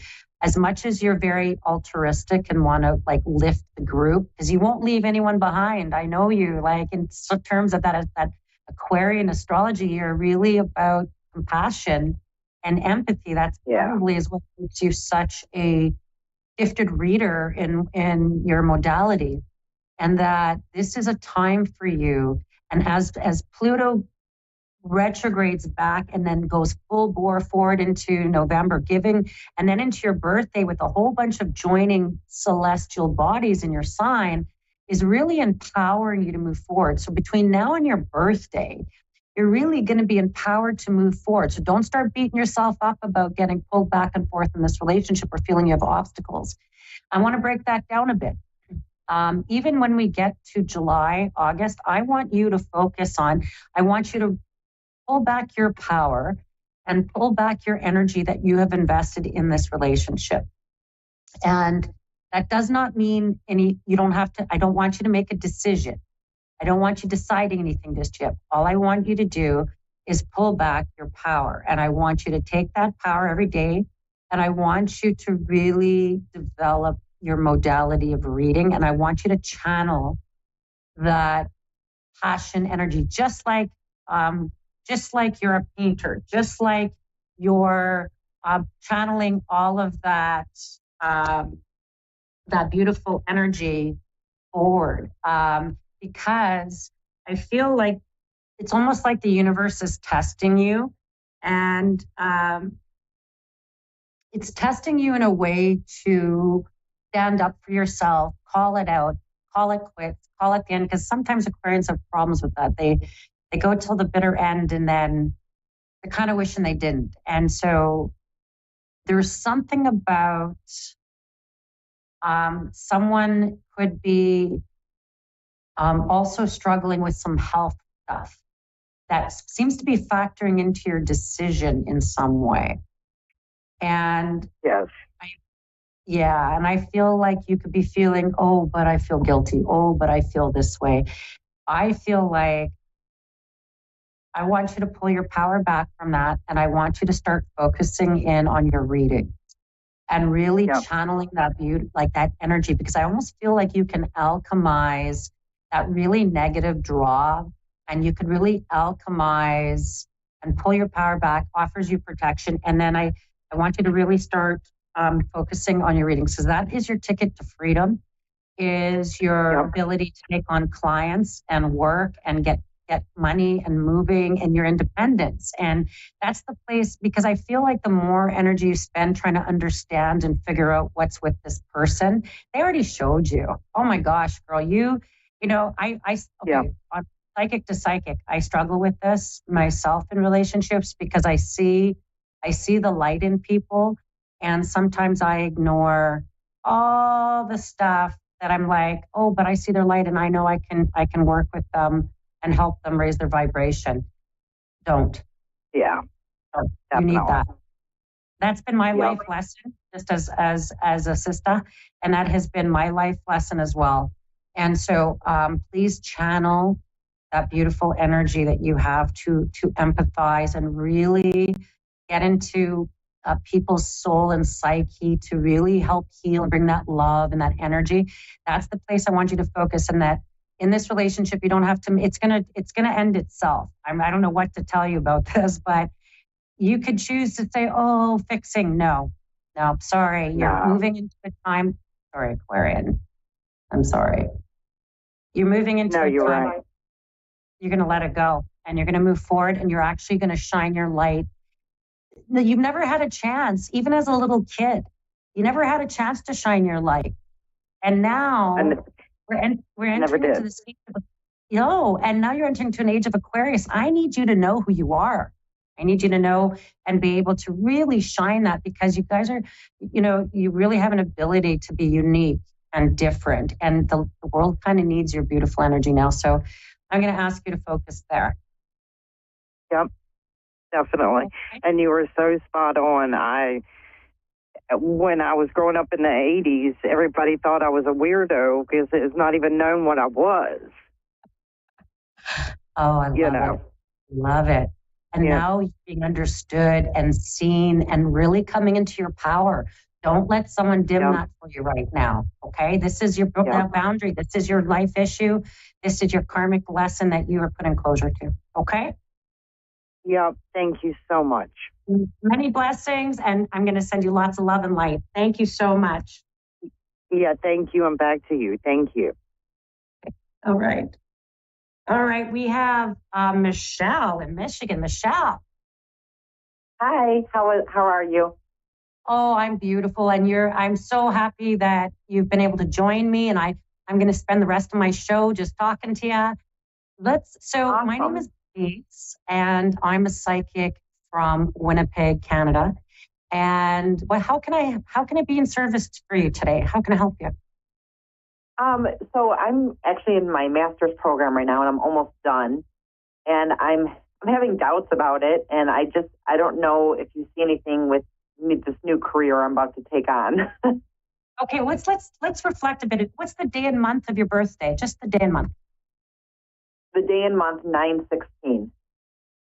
Oh, Virgo. I'm not surprised you're having imposter syndrome right now. Poor Virgos. If I may, at the beginning of my show, I don't know if you had a chance to hear, but when you go back and listen to the recording, please listen.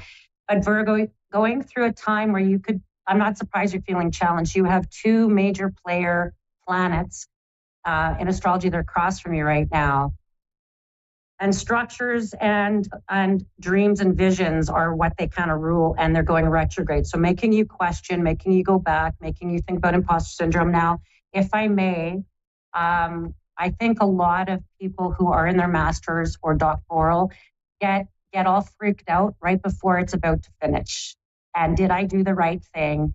And oh my gosh. So I want to just say, other people out there, I feel like are feeling you on this. So if I think about though, your birthday and being in service. So I just explore being in service to people. So in your master's degree, it's about changing ideas. It's not about carrying forward the current paradigm of thought. That part of your role and the work you'll go into your career and deliver seems to be in service. And that in this, you're going to wind up creating new pathways to service. You're going to actually recreate the idea of how services are actually being delivered. And in that recreation, there's you and two other authors of policy, of ways of delivering the service.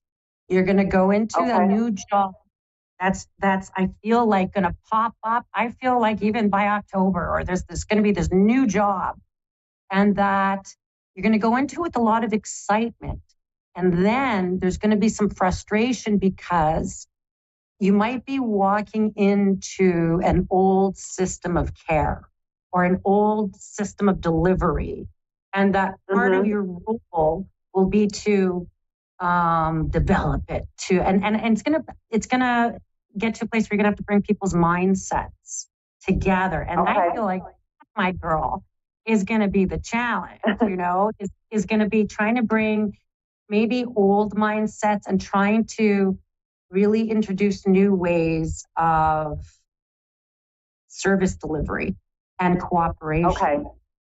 Okay. That makes sense because I'm going to be a therapist. So, yeah. So well, I love it. I love that you're going to be I love that therapist. Let me just go a bit deeper with that, because I feel like working in a cooperative environment where it's not about hierarchy and that kind of thing.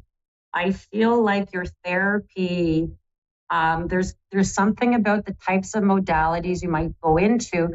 I actually feel like you might wind up working with women and young people as a whole, and being able to really, now I'm going to get a bit dark, I'm sorry, but you might even be able to work in the type of therapy where we're really addressing generational traumas, addictions, some pretty deep stuff. You're going to redo the way of delivering. I feel like you're going to be very client-centered and building a network of care or a network of supports and services around the client. And that's going to fit in with your belief systems, very much so. There's something about the therapies and the type of work that you will deliver could be very maybe looking at, say, not apprehending children in difficult family situations. Maybe you're going to be the type to work right in that family situation or work with circles to put networks of care around people. And I really feel like you're going to become part of a really strong team who have similar belief systems within a larger group, and that your little team will wind up going off and developing your own program that I feel like is going to get the eyes of the state, that the eyes of the state might be like, you know what? Look what they're doing. Look what you could have maybe some really, because it's going to be very prevention based, or like you're really trying to get in there, intervene earlier, before apprehension, before families are split or separated. And so I do feel like there's going to be a mix of frustration because you're going to be dealing with old ways of working with people, and you're going to be coming in with some brilliant ideas. And I think you're going to find the three of you, there's you and two others, that are going to work together and really, and I'm even going to say, you could also become a little bit independent, and you might even look at taking clients on in an independent way as well. Okay. That sounds great. I sounds believe about right. And I'm just going to say, I believe in your work, and that I feel like you are absolutely on your right path, and that I feel like anytime you talk about it, you'll just shine with joy. And I'm sending you lots of love and light. Thank you. Thank you so much. I appreciate that. I feel much better. I appreciate you. And I appreciate for tuning in to A1R Psychic Radio and Psychic Tuesday with Bernice Bissot. I'll see you in 7 days.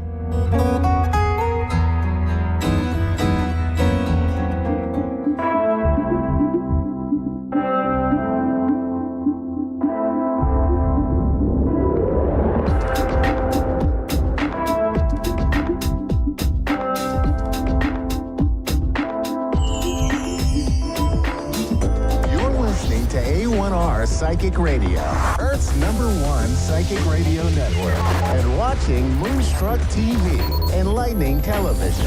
Welcome. Time for Understanding Spirit with Mary Shapano. Mary Shapano. Live from MaryVCircles.com. Connect direct. In North America, dial 888-454-2751. In London, 20-3519-2158. In Sydney, dial 02-8488-3147. Or online, contact us through our Facebook page, facebook.com/psychic radio. Or one of our websites, AskOneRadio.com or Moonstruck.tv. This is Understanding Spirit on A1R, the Ask One Radio Network. Hello, everybody, and welcome to another week of Understanding Spirit. I hope you're all enjoying your week. I'm going to get straight into it because when I was shuffling my cards, I have a lot of cards that fell out for my caller, so I want to try to get to everything. So as every week, I ask everyone to tune in to a card, choosing from 1, 2, or 3. All right. So I'll give you a hot second to think about that. And I'm going to start now with the first card. The first card that I've got for pole 1 is this one. It's the Crystal Cave. All right. This is about trusting your intuition. The cave is also a place of where we can go and feel safe and hide. It can also represent, the womb.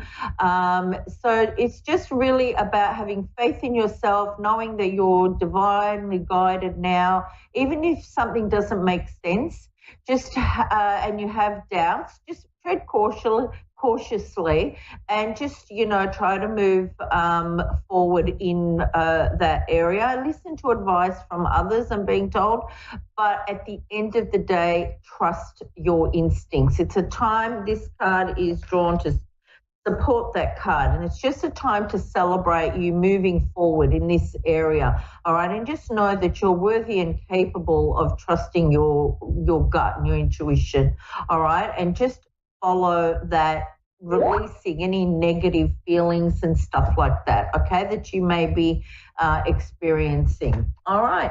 The next card, pile 2, if you pick that, the owl spirit here, and the owl comes with a lot of wisdom.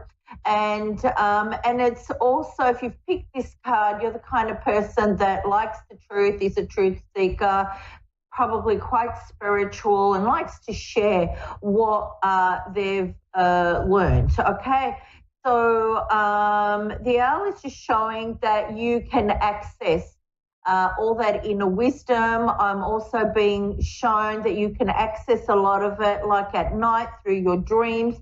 So if you don't remember your dreams, ask your guide to show them to you either when you're awake or through messages during the day, so that you can move forward with any ideas and that you might have for yourself, right? I'm also feeling that it's time now for you to kind of like rise up and really come up with, into your own, and don't let other people's opinions influence you. So maybe in the past, as you've been growing up, if anyone has made you feel like you weren't smart enough, just it's time to let that go, all right? And the card that came in is do what you need to do. May be difficult, but now is the time. Okay, so just move forward with all of that. If you've picked pile 3, the first card is this card. It's the Bluebird Spirit, and it's time to be happy. And your life purpose is about being happy, no matter what goes on in your life, or no matter what bad people, situations come your way. Draw the good things out of it and focus on that. You can manifest whatever you want if you continue to vibrate in that level of happiness. And I'm just getting that the happiness that flows through you freely and effortlessly. That's what you need to affirm to yourself, all right?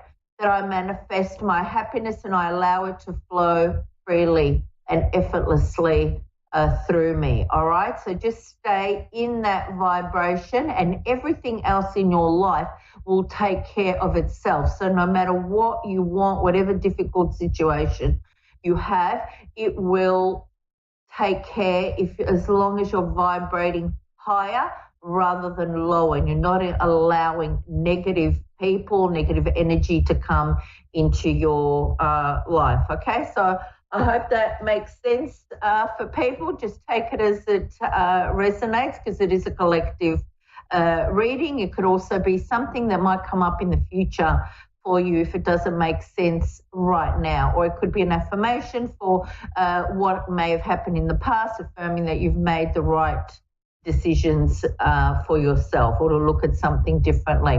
Okay, now I think I've got Nikki on the line. Nikki, how are you? I'm good. How are you?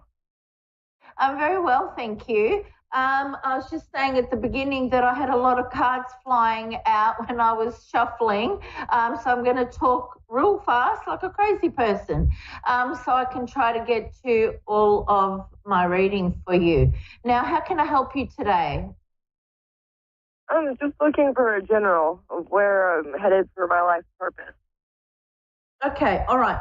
Now, Nikki, are you in a relationship right now? Yes. Okay, all right.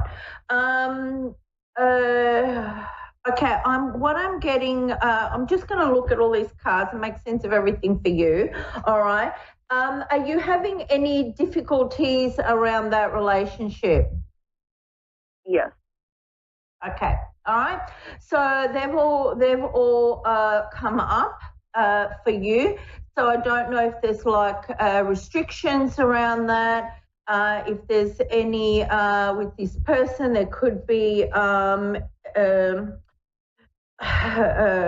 sort of like whether they have any mental health issues or any addictions, or whether they're just sort of like quite overwhelming and very dominating. Does that make sense for you?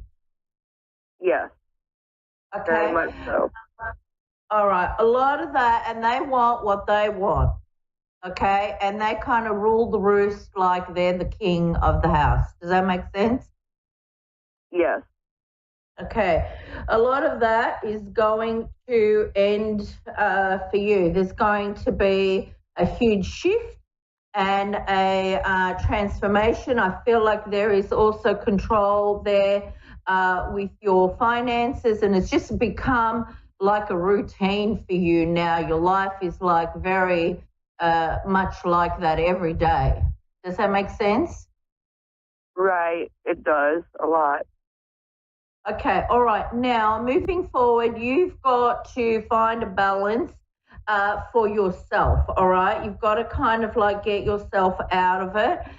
Whether you choose to stay in this relationship or not is entirely up to you. However, Spirit do want you to start moving forward, manifesting things for yourself to make you happy. Does that make sense for you? Yes. All right. Now, have you already started to do that, or are you haven't worked towards what you want yet for yourself? I'm trying to work on what I want for myself, but things it keeps one thing after another keeps getting in the way. Yeah. Okay. Do you have a male in spirit? He's like father, grandfather, father figure. Does that make sense for you? Okay. He's forward, right? I don't know if you I started coughing when I started like tuning into you. So I don't know if you had a cough before he passed, or you've got a cough, but I heard him saying there's that niggly cough again. Does that make sense for you? It does, and he did. Okay, all right, good. Now he's got a message for you. The message is, I wrote this down so I wouldn't forget. Okay, so I'm going to read it out. The message is, your wisdom is infinite. Just trust yourself. You know what to do, all right? And he's making me feel like he taught you better. Okay, does that make sense? Yes. Okay, did he used to, because he was singing a lullaby, so I don't know if he used to sing to you when you were younger, but I could hear that song. It could be just a message in the song, but it was the Mockingbird song, and the part that I could hear was, hush little baby, don't you cry, Daddy's going to buy you a mockingbird. Does that make sense? Yes. Did used to sing that a lot. Okay, all right. So he's with you and he's watching over you. He's going to guide you out of this. All right. I also wrote down a message. Okay, now he said to me, I told you not to trust him. Does that make sense? Yes. Okay. In regards to my father. Yeah, and he's saying, be patient, all will work out. And he's also told me, if you can't beat them, join them. And that message was play him at his own game. Okay, does that make sense for you? Definitely him. Yes. Yeah. Okay. And he's also told me to tell you, you can't have everything in life, but you can get the knowledge to go and get it. And just trust in that. Some people, things just come to them, and other people got to work hard for them. What he's saying, you have to work towards everything, all right? Your father is coming in quite strong, quite stable, and he wants you to go back to like the beginning in a sense. Work on studying, learning something for yourself. You will be victorious here, okay? You will be fulfilled, have hope in your life, tune into your spirituality and ask for assistance. He is guiding you. Do you have children? I have 2. Yeah, okay. So, you know, because he's highlighting the motherhood for you. So it would be either you're going to have them or you have them. I'm also seeing, Nikki, you know, you decide whether you want to stay with this person or not, but there is a male that is coming forward for you. You're going to be very happy. You're going to get everything that you want. You're going to defeat this person and be in a better situation. So any restriction that you've had around you, you have to release it, but you have to be active yourself in doing it, okay? But ask your dad to assist you. He's going to pave the way for you to move forward. What you have to do is work on yourself, on your finances, how to get yourself out of there, plan for it. You will be the winner here. Just say, Dad, help me, and just look for the signs, okay? He's going to guide you out with you every step of the way, Nikki, all right? So just trust and move forward with your life. Okay. All right, don't be afraid to walk away. That's where I'm torn, whether to stay or go. There's a nice man coming up for you, all right? Have faith, your dad's going to get him for you.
Psychic Radio, Earth's #1 psychic radio network, and watching Moonstruck TV, enlightening television.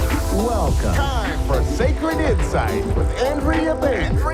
Live from mindbodynourish.etsy.com. Connect direct. In North America, dial 888-454-2751. In London, 20-3519-2158. In Sydney, dial 02-8488-3147. Or online, contact us through our Facebook page, facebook.com/psychic radio. Or one of our websites, AskOneRadio.com or Moonstruck.tv. This is Sacred Insight on A1R, the Ask One Radio Network.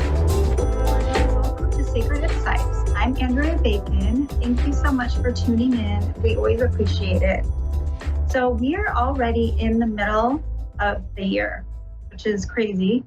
And in a few days, we're going to be having the solstice. So our chat today is going to be getting messages for the energies around the 2 Capricorn full moons that we're having this season and the solstice energies. So with the sun in Cancer and the moon in Capricorn, we have opposites at play, and it is a reminder to have a good balance in work and in rest and play.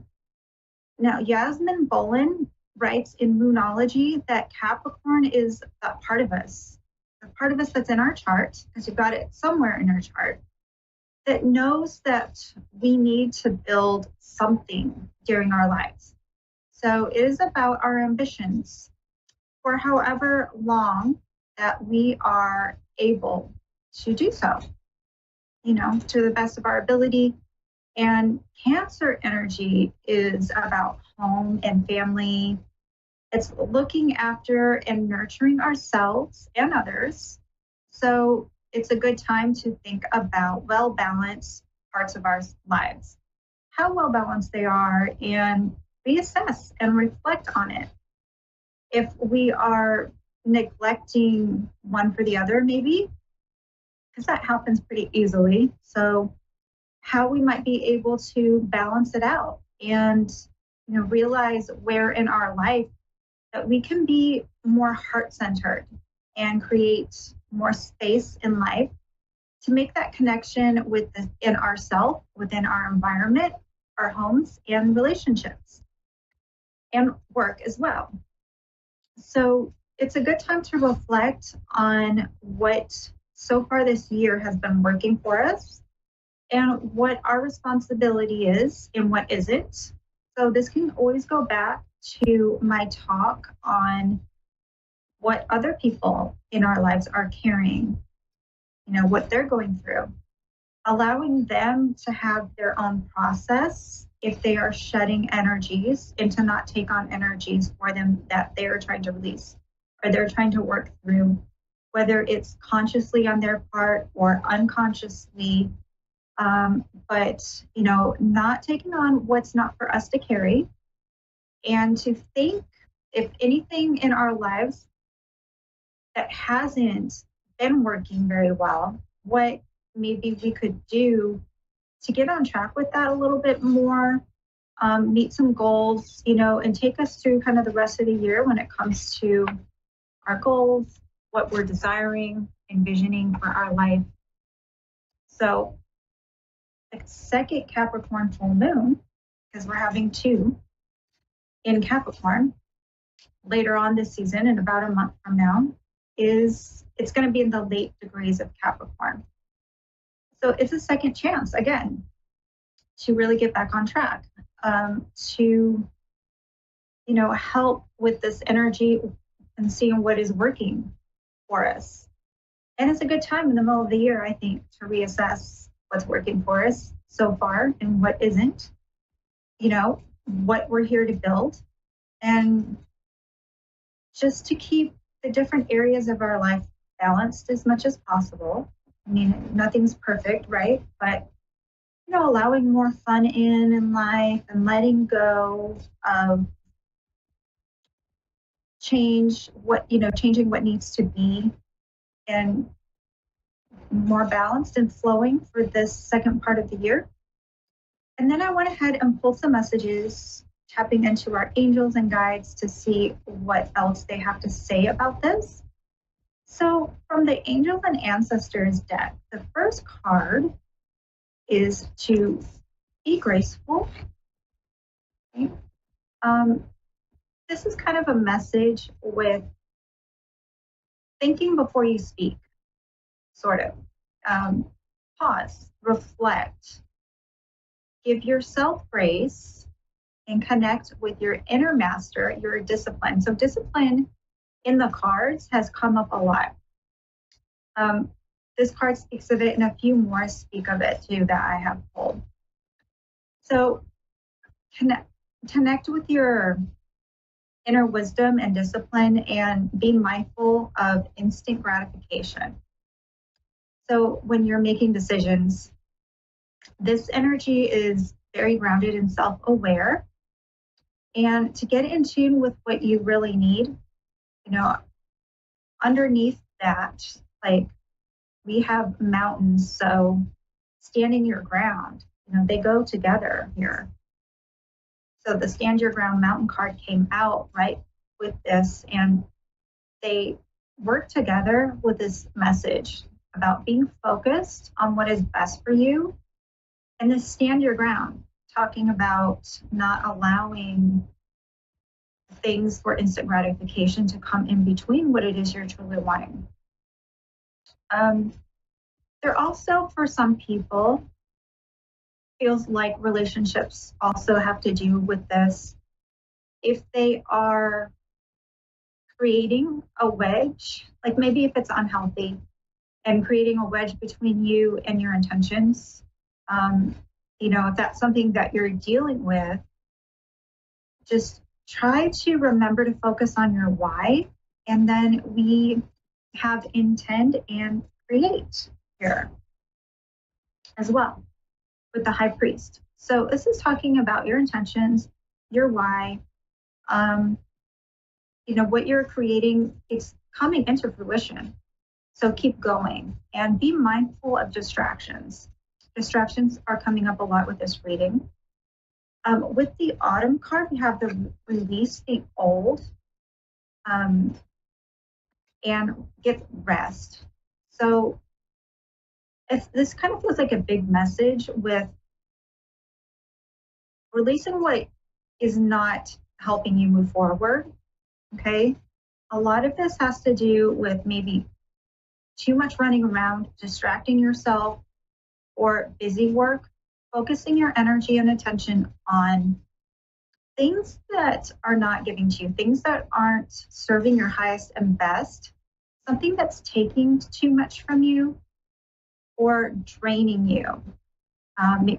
Focusing on things, sometimes we ruminate on things that we're not happy about, whatever the case could be for you, but get your rest and renew your energy. If you get your rest, it'll help you renew your energy, but it's important not to focus on these things that I was just mentioning, and to start to be more disciplined with where you're putting your energy, where you're putting your thoughts. Focus on what actually is for your highest good. And with the Rest card, I kept hearing chill, just chill. So this feels like a case where, you're kind of gathering help from others is also needed. So sometimes it's worth it also to hire somebody, to pay someone to help with extra work. So meditate on that. There's a strong message for someone. Taking care of your health is also a part of this, with this rest and not putting your energy into too many things, being everything to everybody, that type of thing. Delegating, getting help.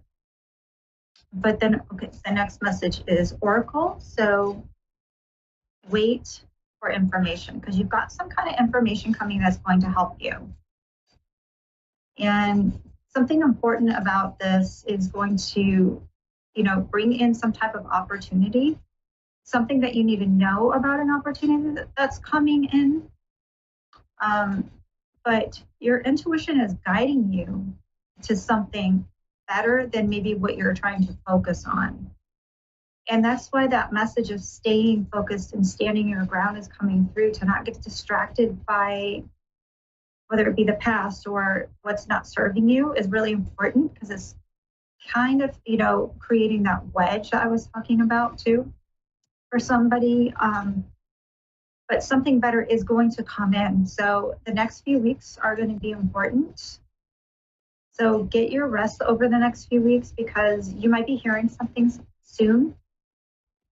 And, it's going to be an abundant opportunity. I was getting like a lot of abundance, like a lot of really forward movement is coming in that possibly that you have been wanting, thinking about, but it's important to go towards the path that is healthy and right for you.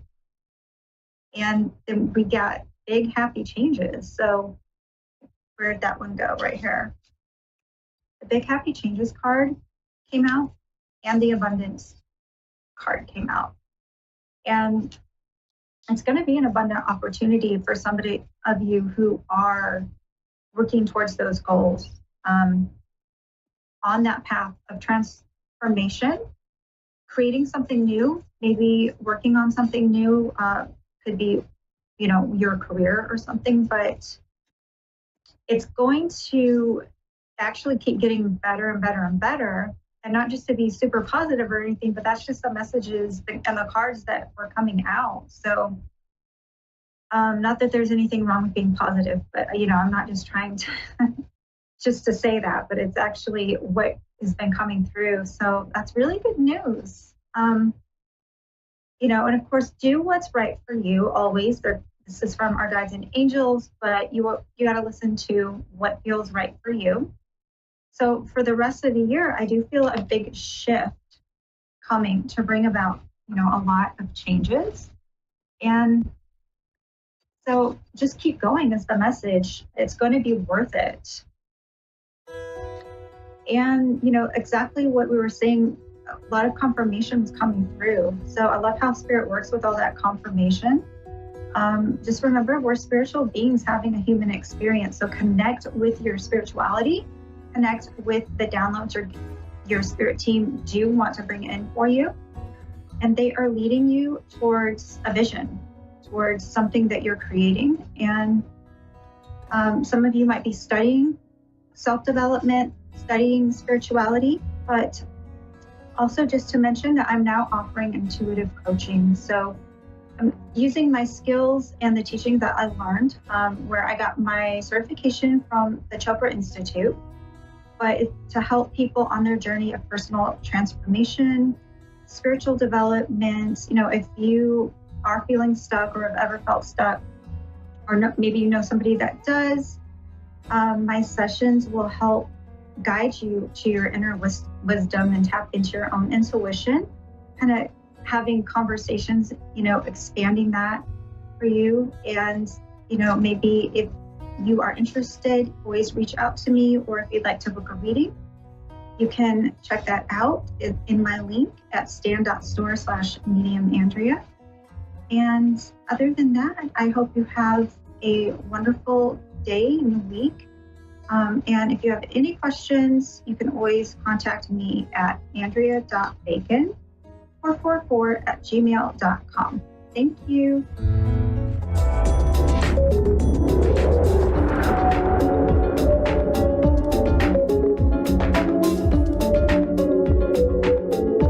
You're listening to A1R Psychic Radio, Earth's #1 psychic radio network, and watching Moonstruck TV, Enlightening Television.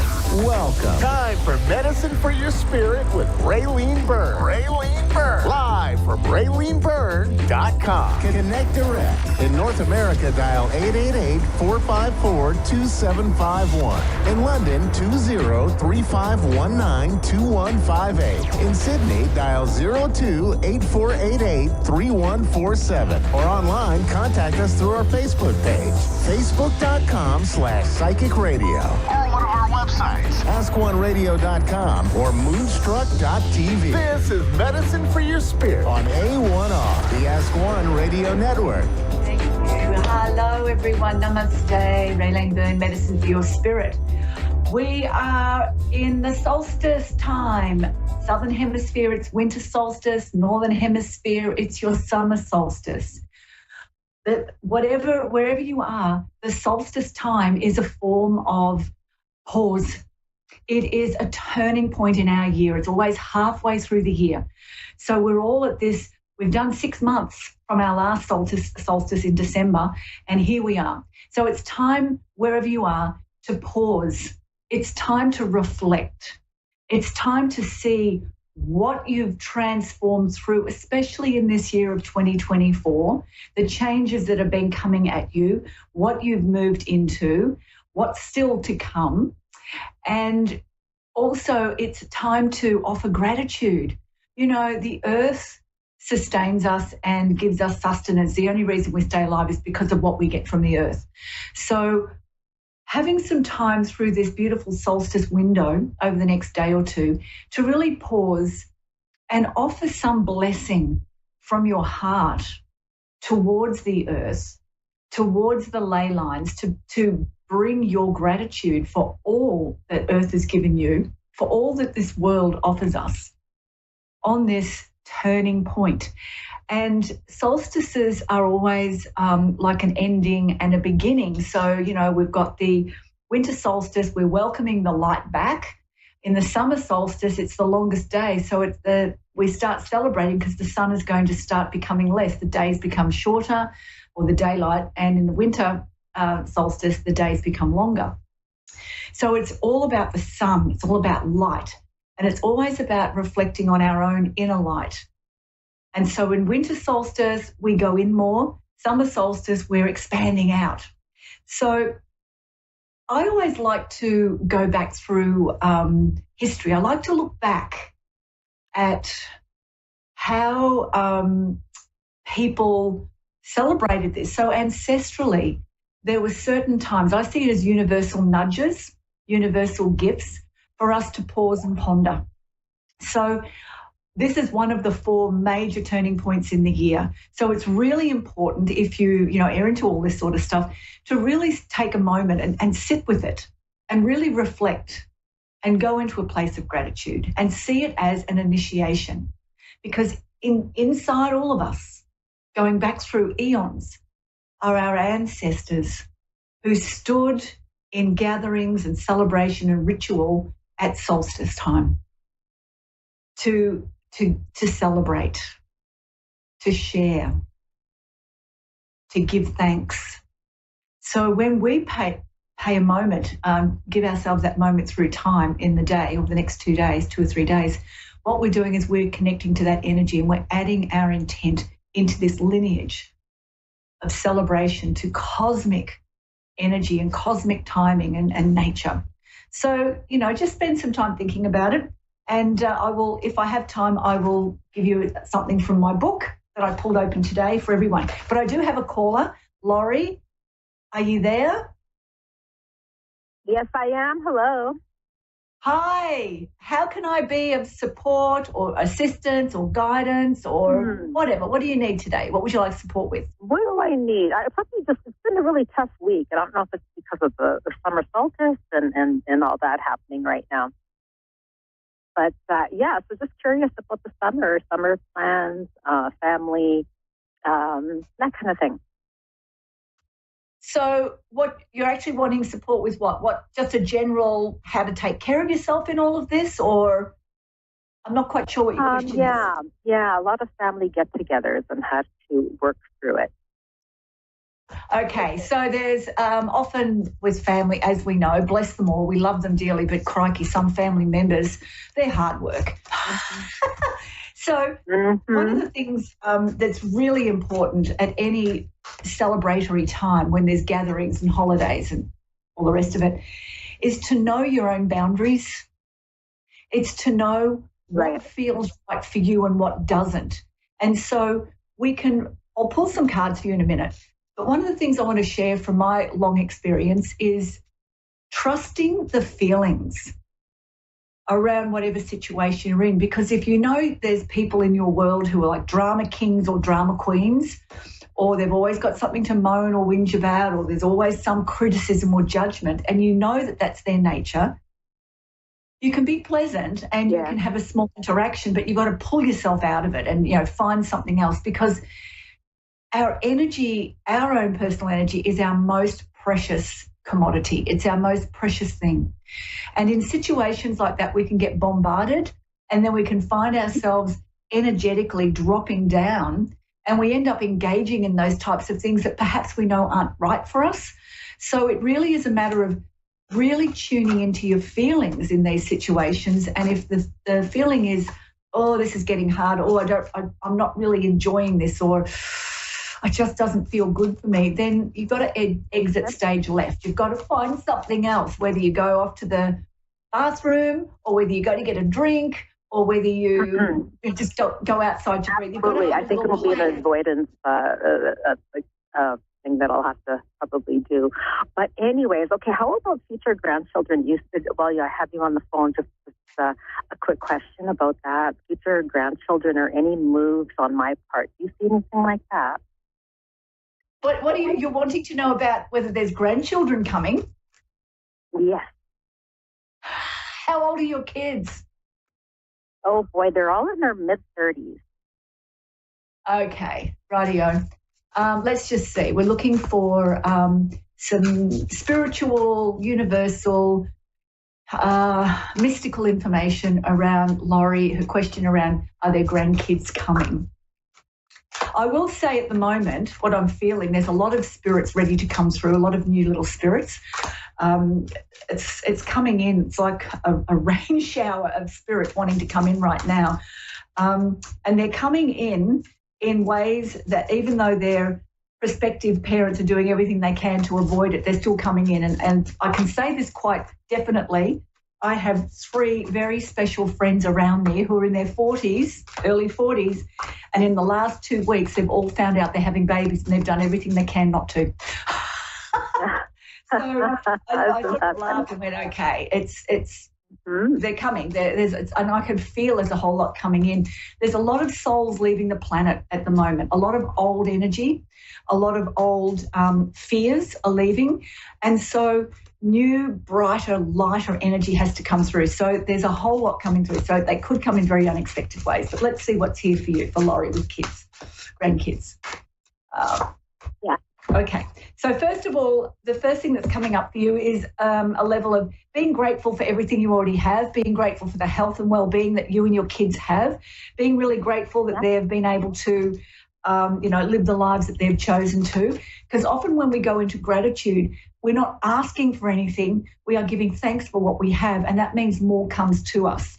And I think even being grateful for our children, sometimes we forget to be grateful for the choices that they make, because it's part of their soul journey. And when we start exercising that interaction, there's a shift that happens, and you might find that instead of avoiding having babies, they're like, I'm ready to, because something happens. There's a magic that happens.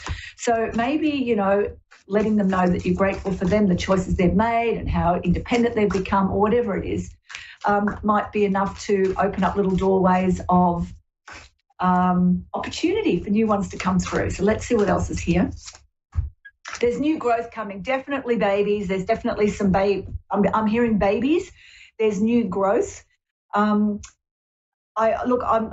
don't want to be prophetic and say in the next 6 months, but I feel when I look at new growth, especially now at this solstice time, it is very expansive. And when I'm looking at this for you, it's like new things are coming. It's like planting the seeds right now. So there could be some action within the next 6 months. There could even be talk of it. So just, sit there with a contented heart around that. But I'm hearing babies, might be a set of twins. I feel like it's going to be 2 or 3, mainly 2, very, very close together. So if you've got 2 or 3 kids, you might end up finding they're having babies close together if one doesn't end up with twins. It feels there's new growth. There's definitely new stuff coming through. And this last one here is innocence. There's this energy of innocence here. So that's babies, children, wonder. So that's there. I feel one thing you might need to look at is dealing with your fear that it won't happen, or dealing with your fear or remorse that maybe, your fear around them, maybe they've left it too late, or maybe whatever it is, whatever your little fear is, you need to deal with that and look at it as not as maybe an area that needs to be healed, like maybe it's your expectation. And that can come forward as, well, they're in their mid-30s and not having kids, and what if they never have kids? That can be a little fear. That can be a little resistance. So I would be looking at, if you've got any of that going on, turn it into gratitude, because that will override everything. But I do feel there's a couple coming through quite close, because this new growth is here, and it's a real sense of the natural order of things. It's the natural way things unfold. And as I said, there are a lot of new little souls waiting to drop in at the moment. They're showering in. So even though we've got a lot of souls leaving, there's new energy coming in. So just be, the word for you is, it's not about being patient. It's being in the open-hearted receptivity of good news. When we're sitting in that, I'm really ready for good news, and I'm so grateful for everything, and I'm ready for the next part. That really opens up energy fields as well. So well, that's exciting. Thanks very much. Mm-hmm. Yeah, that's exciting. Mm-hmm. Okay. Mm-hmm. Well, all the best with that. And hey, listen, if you've got your summer solstice, put out a beautiful intent that you're calling in. You're calling in these souls who want to dance, play with you as grandchildren. Call them in. Oh, okay. Will do. Call them in. Okay. Thanks for calling. Thank you. Bye-bye. Bye. So, yes, it's a good time for calling things in the Northern Hemisphere in the summer solstice, getting ready for the new and really celebrating what's been. It's a very big energy. But what I wanted to do, I opened my book this morning. I got this book, Alchemy of Awareness, and this morning before the call, I said, okay, what is something from my book that I can share? And I opened up the chapter of initiations. So, solstices and equinoxes are like initiations. But I just wanted to read the declaration for this solstice, Northern Hemisphere, Southern Hemisphere, and it's simply this, and it's something you can stand in the sun and say, and it's simply this: today, I courageously take action, aligning with my soul's purpose and becoming who I am here to be. And that is why we go through initiations, to learn the next part of ourselves. So thanks for being with me. If you want to know more, come to rayleneburn.com. I've got a few things on my website you can play with and look at. If you've got questions, let me know. And I look forward to seeing you next time. Namaste. Happy solstice, wherever we are.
listening to A1R Psychic Radio, Earth's #1 psychic radio network, and watching Moonstruck TV, Enlightening Television.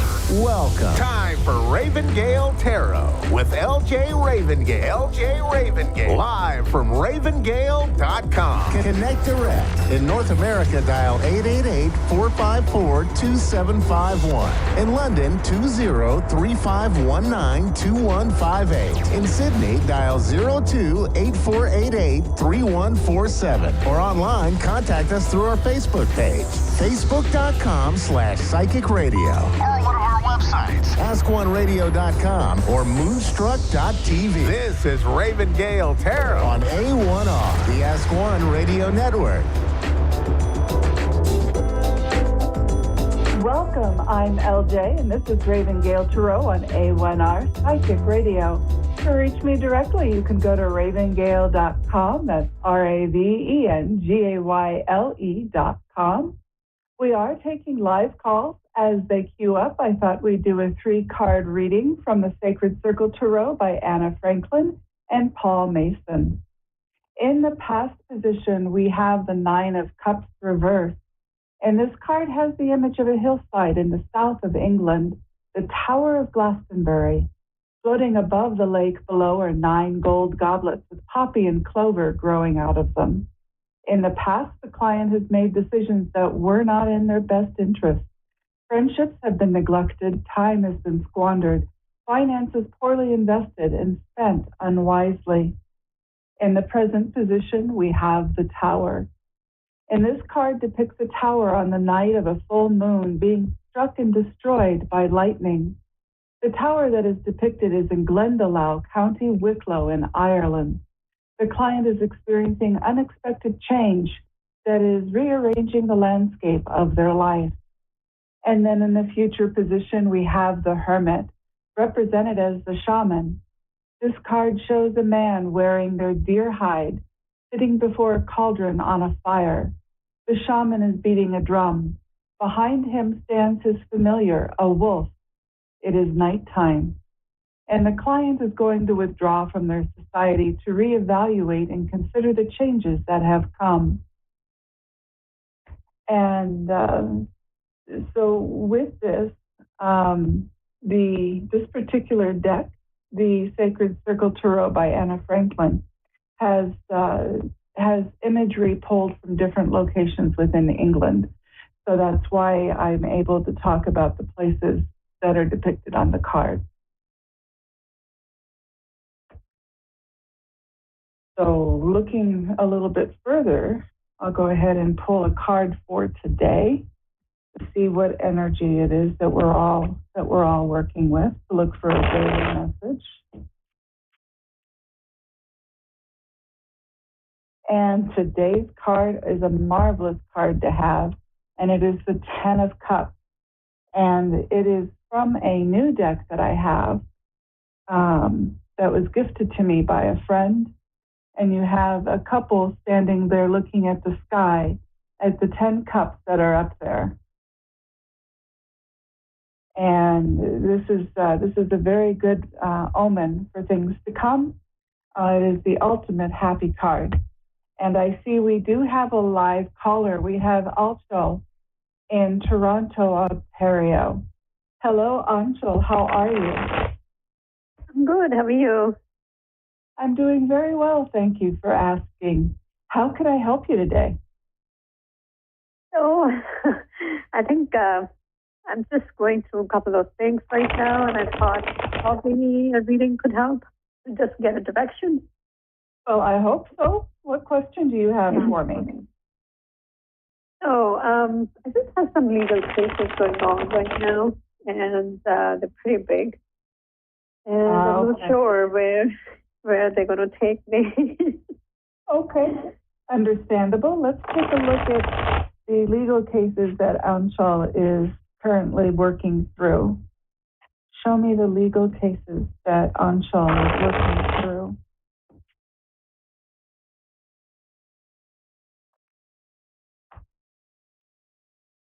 Oh my goodness, cards are going everywhere.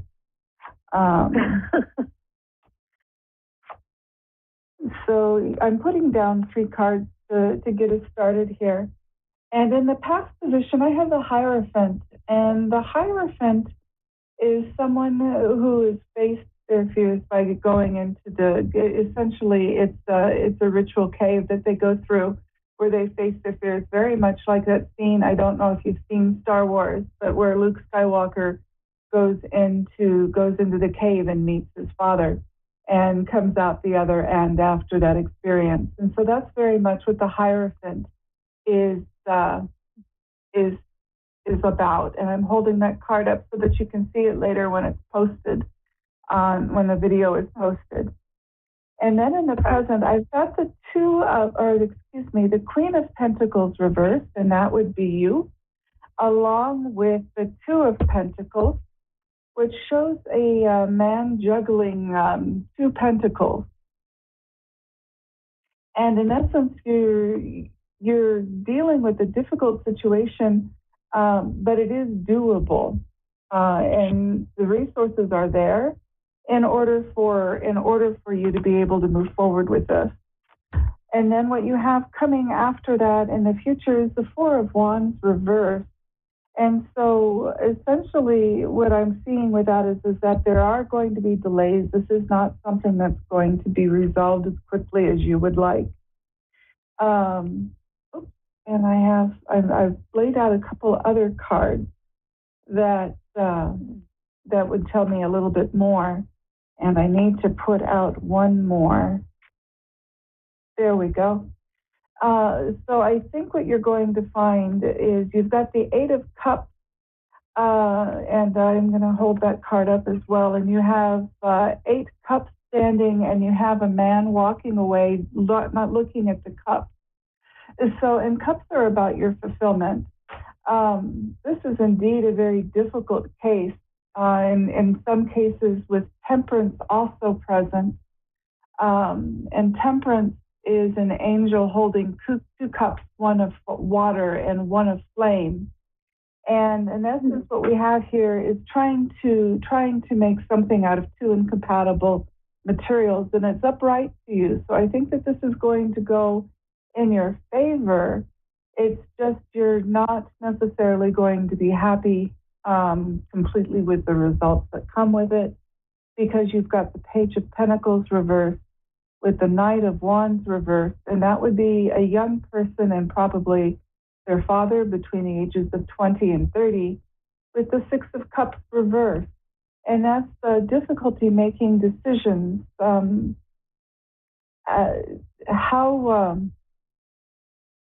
trying to determine how this applies to your case to be able to tell you a little bit more about this as it's unfolding. Like you need some more information, or? Yeah, is this a case that's involving a young man and a child, or are they people who are otherwise affected in this case? No, it is a young guy, but there's no child or anything. It's a property matter, basically. Nothing about. It's majorly a property matter, and the other party is a young guy, I think between late 20s or 30s, I guess. Okay, so that would fit your Knight of Wands reverse. Looking here, I put down a few more cards.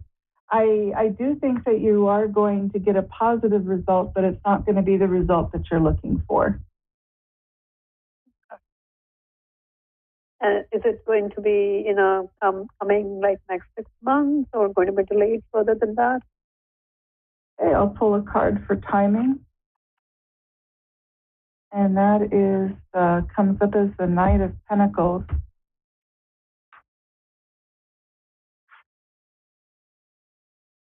Pentacles, let's see, that's going to be in weeks, and Knight is going to be around 12 weeks. So I'm going to say probably about 3 months is where you're going to see resolution. Okay. 3 months, okay.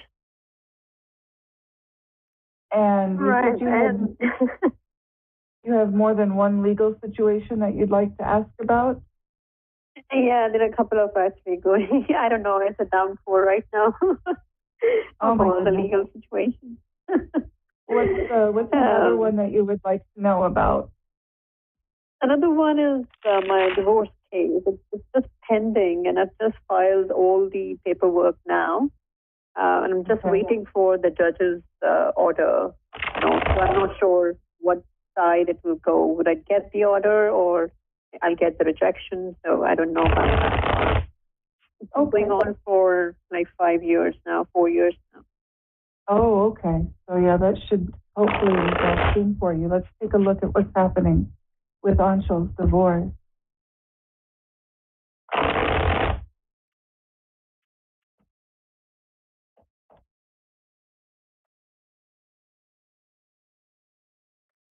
Okay, so the first card, I'm going to put out another 3 cards. This one having to do with your divorce, and I think you're going to get out of that divorce what you're looking for. And the reason why I say that is I can see in the past you had the star reverse, which has to do with a very difficult situation, probably a bit of depression.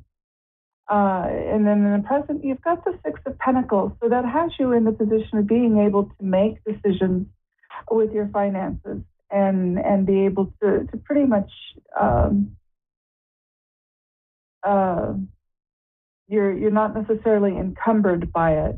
And then in the future, you've got the 10 of Cups, which is the ultimate happy card. So I really do believe that you are going to get the results that you are looking for with your divorce proceedings here. I did put up a timing card because I anticipated that question. Yeah. And I have the Page of Wands, and Wands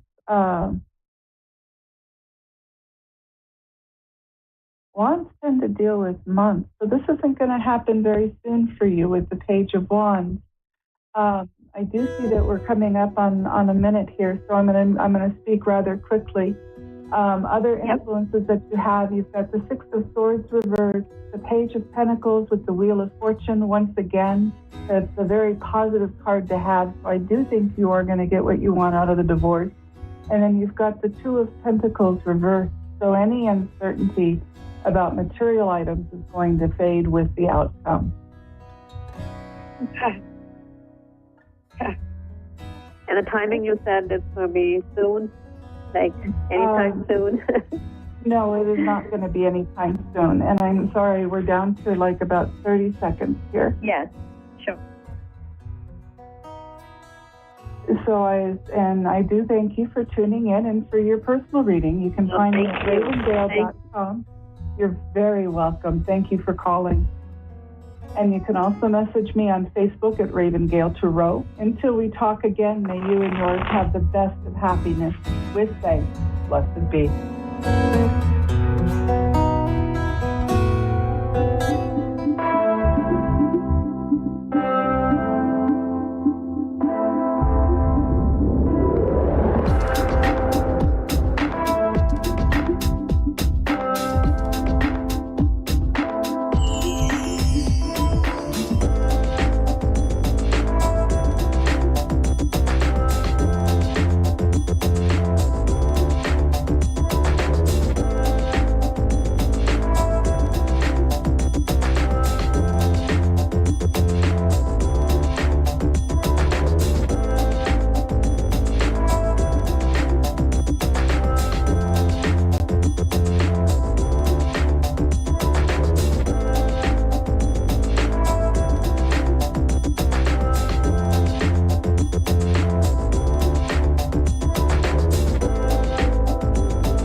A1R Psychic Radio, Earth's #1 psychic radio network, and watching Moonstruck TV, enlightening television.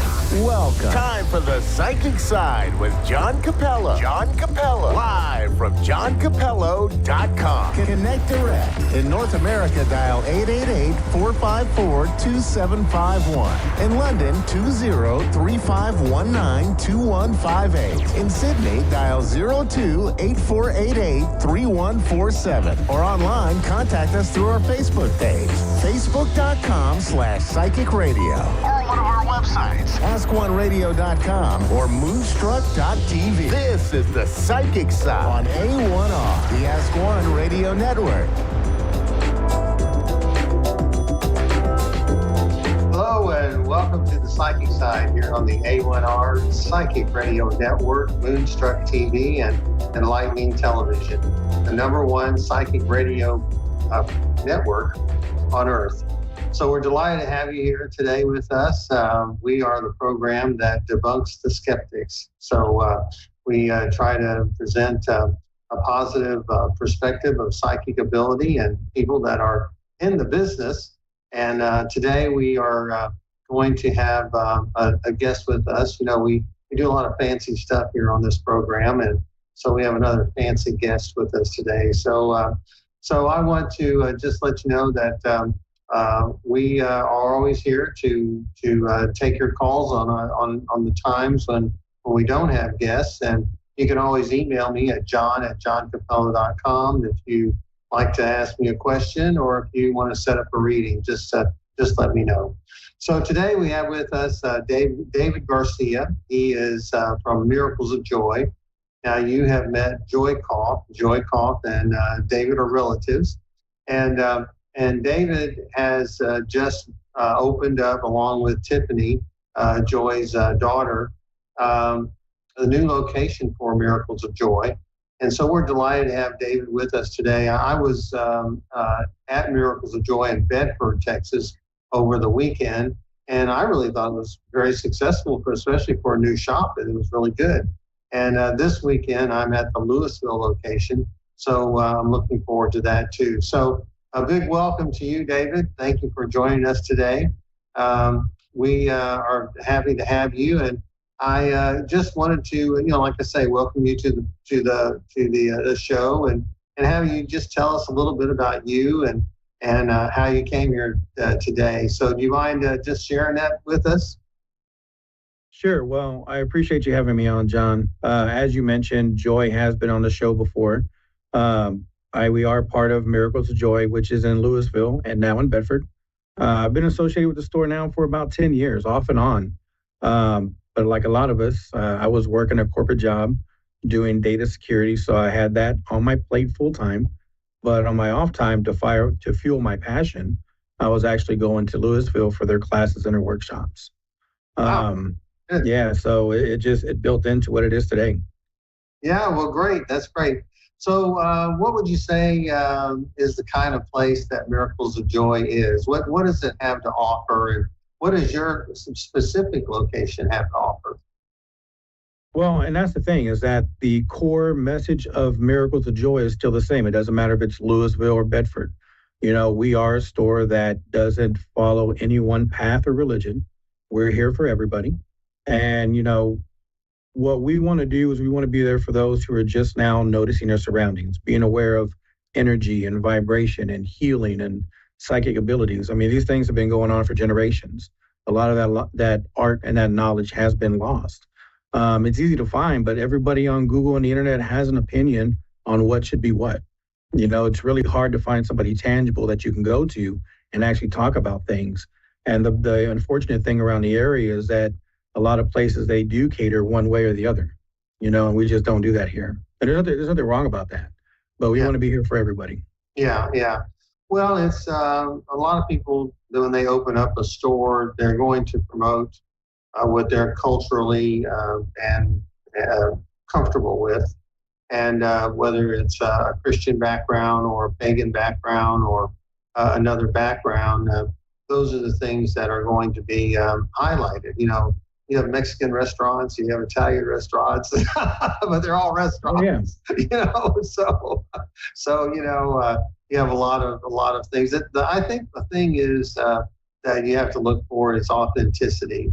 Who is authentic and who's genuine and who is really looking out for the client. Wouldn't you say that that's what the best thing is? And it really is, because we get a lot of horror stories that actually come into the shop. Dallas, Fort Worth, it's a very big area. That's two large major cities right next door to each other.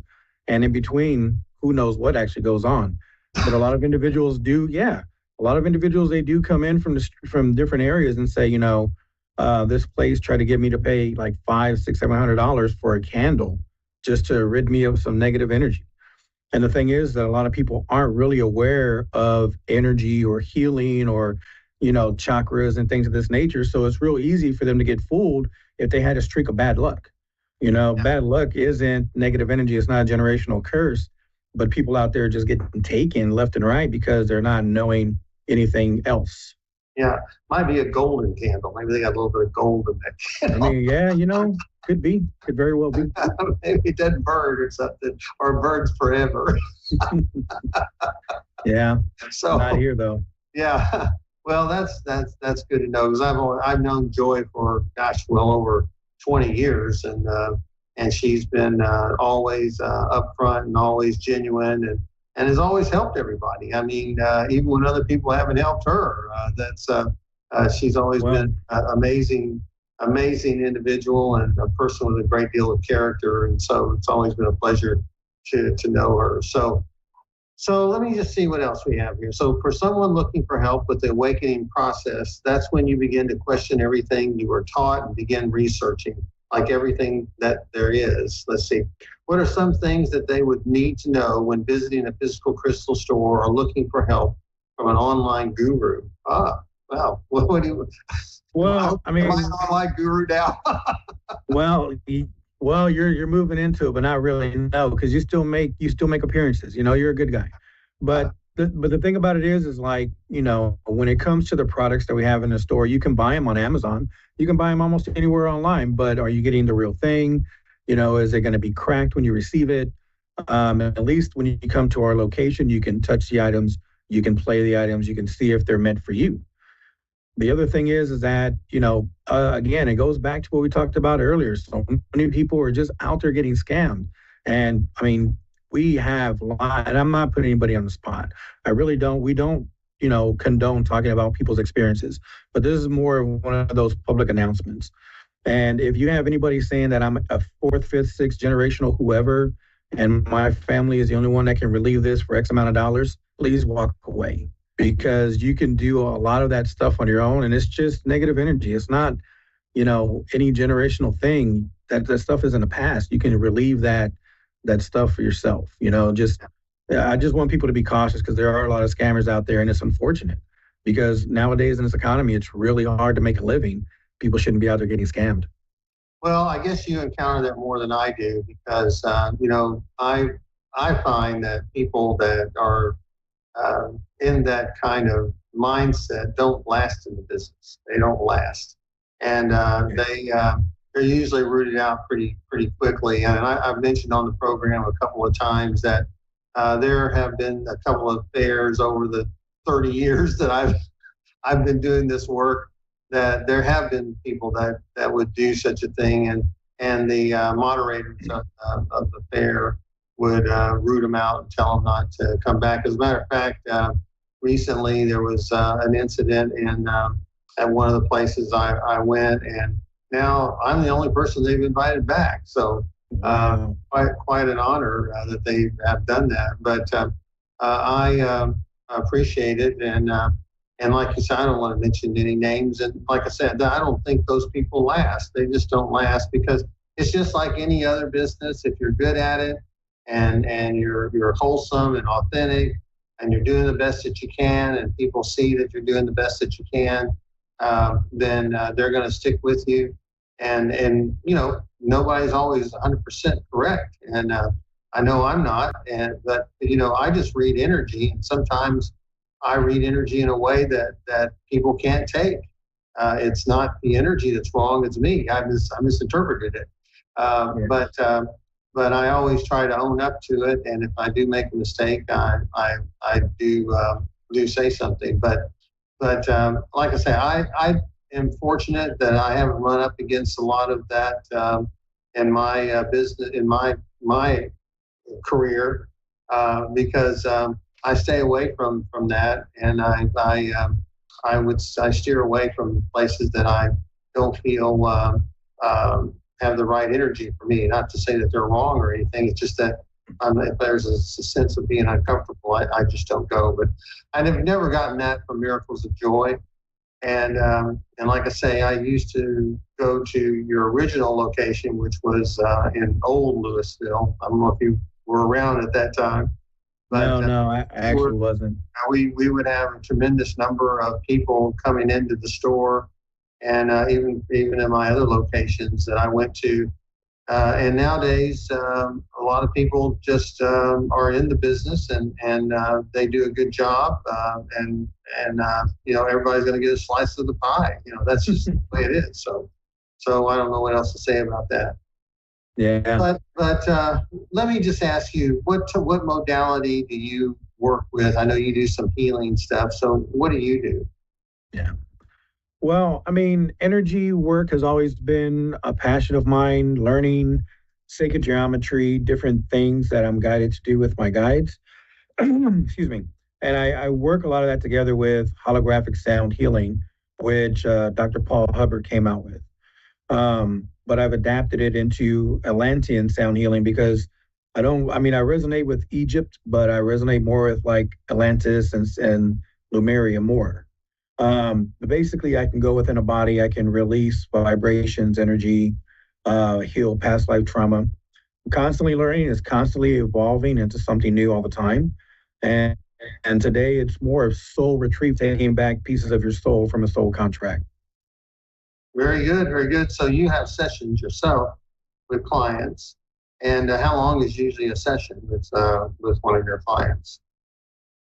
Well, I mean, like most healers, if you just want a basic energy attunement, it's like 15 minutes for $30. If you're looking to work on something more serious, a little more rooted, they can go anywhere from 30 minutes to an hour. But that's pretty much everybody that works through Miracles of Joy. It's all the same pricing. Yeah, well, very good, very good. Yeah, I noticed that some of the people that came to my events last weekend had experienced some of your healing, and I noticed the change in their energy. It's like I said, like you're recovering from something, and you mentioned to me later that person did go to one of your sessions. And so you're definitely someone that can work with energy and make a difference because there was certainly a shift in that person's energy, that one in particular. So very good. Well, what do you think the future holds for your location? What's your plans? Well, I mean, the sky's the limit. Realistically, Fort Worth has been really kind to us. The people in Bedford has been great. Individuals have been coming from all over to check us out and see our events. And although we do have a lot of weekly events, monthly events, we're constantly growing and adding a lot of free events. We do want the community to come out to be a part of it. Doesn't matter if you've never had crystals or had a card reading, just come out, try it out, see what it's about. You don't have to speak up the first time you hear. Everybody's nervous. It's new. And it really is. My first time, the place, Louisville, looked gigantic, and it's not a big place. And back then it didn't have a lot of product. It just looked big. It was very intimidating. And, you come in, you just say, hey, we're very friendly. We genuinely care about you. We want to help you with your problems. We don't know everything. But that's why we have tons of books and information. And the thing about it is that people come to us all the time about issues and concerns. And because they do that, our knowledge grows. So we know quite a bit, but we don't know everything. Yeah. So what kind of events you have coming up in the store in the next weeks or so? Well, we actually have our weekly intuitive tarot classes. They go actually every 2 weeks. We have a shamanic drum circle that's happening this Friday. We actually have psychic mediumship development happening this weekend. And then the following weekend, we actually have our monthly free psychic fair that we do. You put that in with the sound meditations that I do, singing bowl classes. We also are putting healing gatherings in place for the community, Reiki shares. I mean, we have a lot of stuff that is going to take up the entire time slot to talk about. Yeah. Because, I mean, we're involved in an online store, phone readings. I mean, we're trying to branch out everywhere. And even if you're not local, you can still participate, because now we're doing online videos and we'll be able to reach more people with the knowledge that we have to share. Yeah. So it sounds like in some ways you're trying to build a community. Does that make sense? I mean, it really is. And the thing about it is that there's a lot of places that are established in Fort Worth that have welcomed us and wanted us to be a part of the things they already have established, so we can all come together and grow as a community. And I think that's really awesome. Yeah, yeah. So you're kind of non-denominational, metaphysical, you're spiritual, you're someone interested in growth and healing. Would that make sense? You hit it right on the head, sir. Okay, very good. So if someone's not in the DFW area, how can they do business with you? I mean, realistically, you can just go to our main site. It's www.miraclesofjoy.org. From there, you can find our Bedford location, our Louisville location. It links up to the online store, phone readers.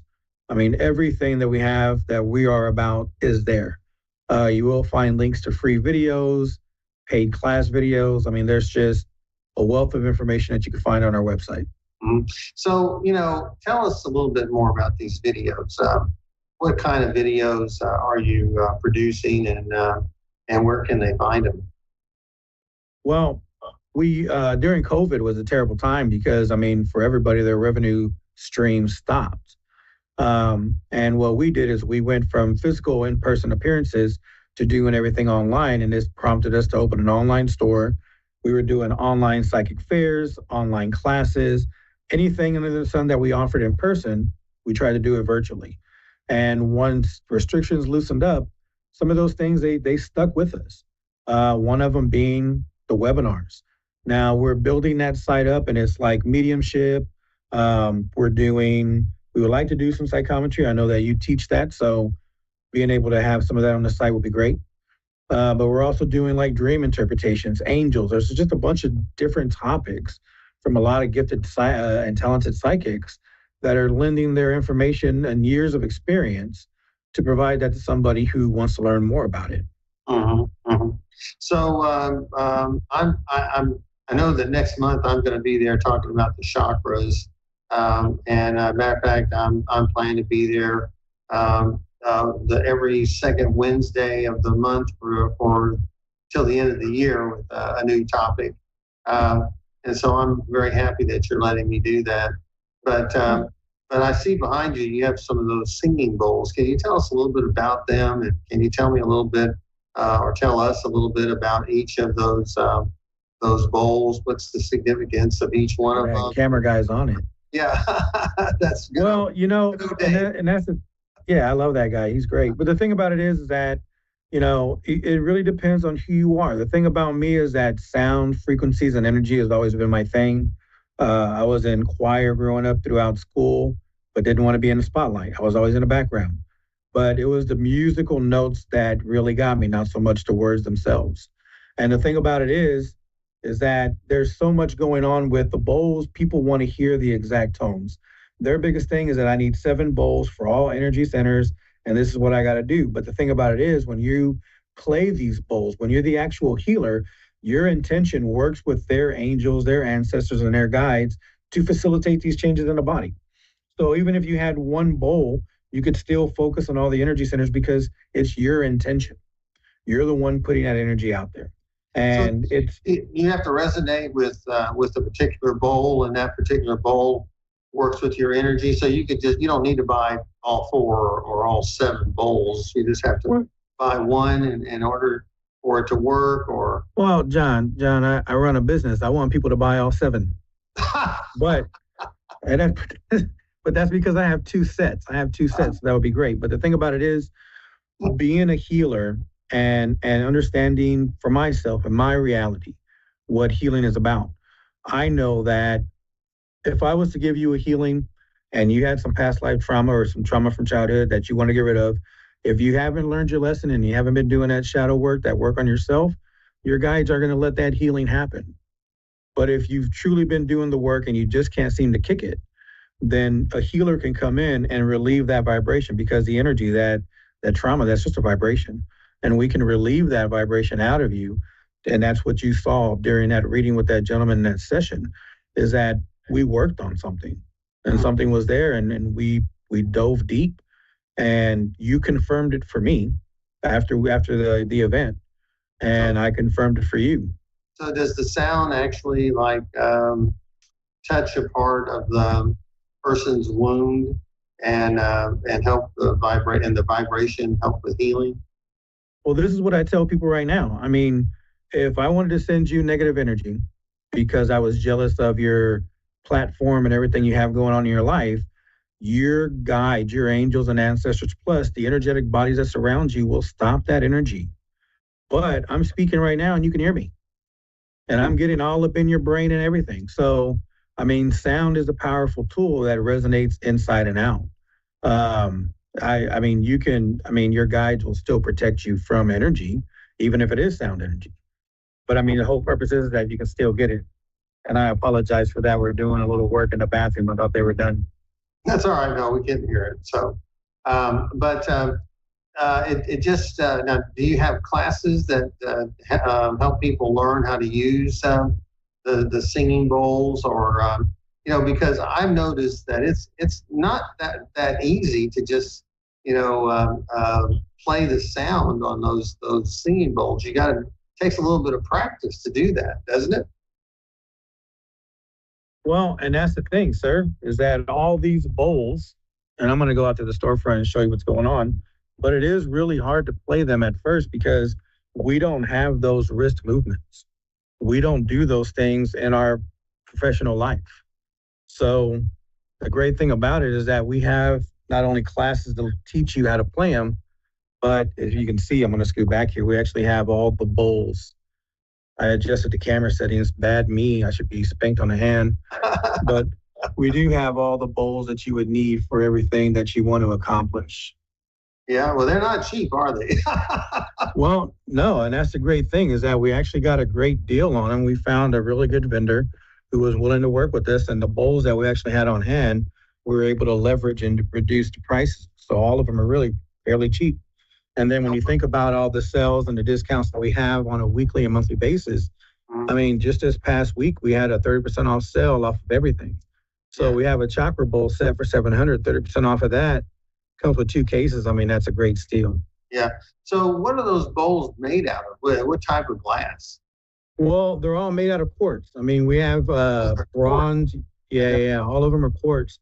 Now, we do have some that are crystal infused, and basically they just take the crystals, grind them into a dust, and then they infuse that, because all crystal bowls are man-made crystal. They're man-made silicon quartz crystals. So you just infuse that crystal powder into it, and now your bowl will take on obsidian or emerald or rose quartz. Oh, so they have crystal bowls that are made out of rose quartz, and some that are made out of just like amethyst or some of these other crystals. So yeah, crystals, man, they're very versatile, aren't they? I mean, they really are. And that's the thing, the more you dive deeper, everything that we use in technology, for the most part, has crystal inside of it. Yeah. Now, crystals are recorders. So do any of those bowls hang on to any memories or hang on to anything like that? It could be possible. I know that if you have to clear them, you ever have to clear the bowls? Well, I mean, you do. And, quartz amplifies energy, but it also holds energy, just like most crystals.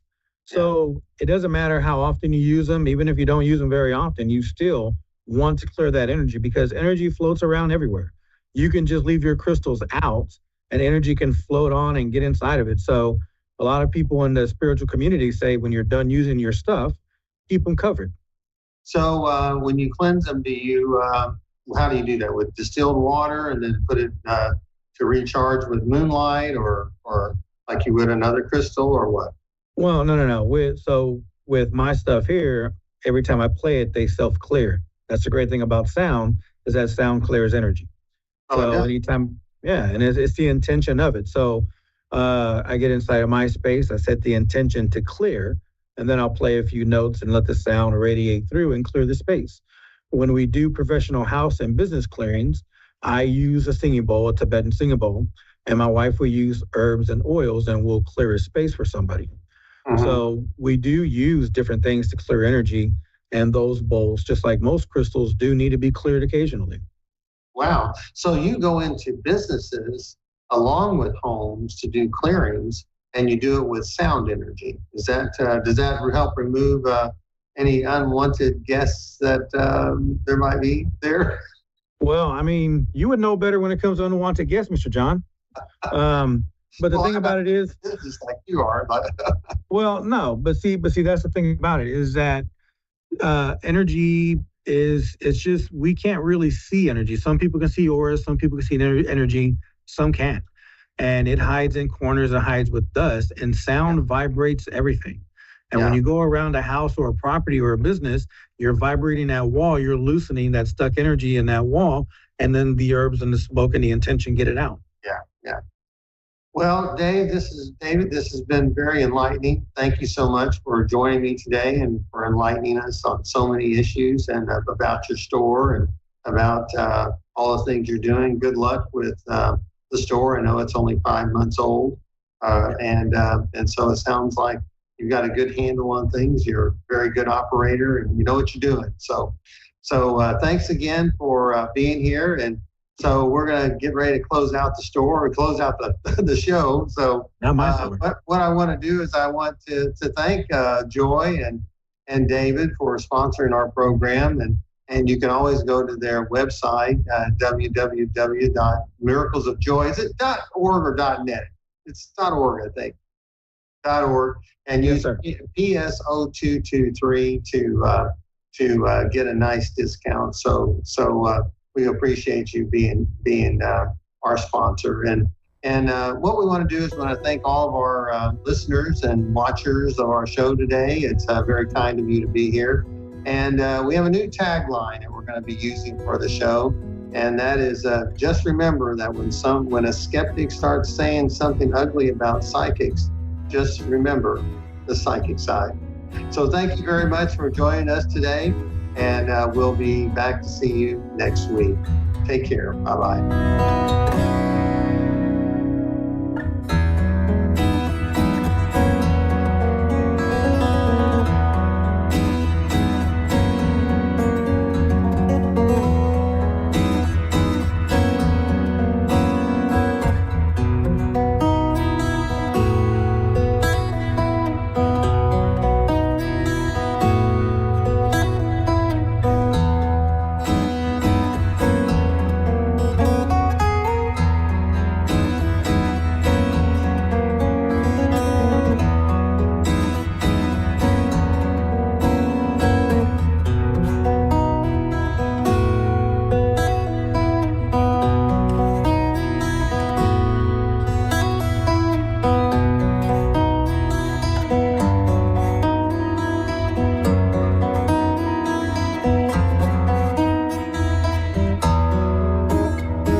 Psychic Radio Network and watching Moonstruck TV and Lightning Television.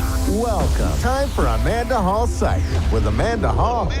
Live from AmandaHallPsychic.com.au. Connect direct. In North America, dial 888-454-2751. In London, 20-3519-2158. In Sydney, dial 02-8488-3147. Or online, contact us through our Facebook page, facebook.com/psychic radio. Or one of our websites, AskOneRadio.com or Moonstruck.tv. This is Amanda Hall Psych on A1R, the Ask One Radio Network.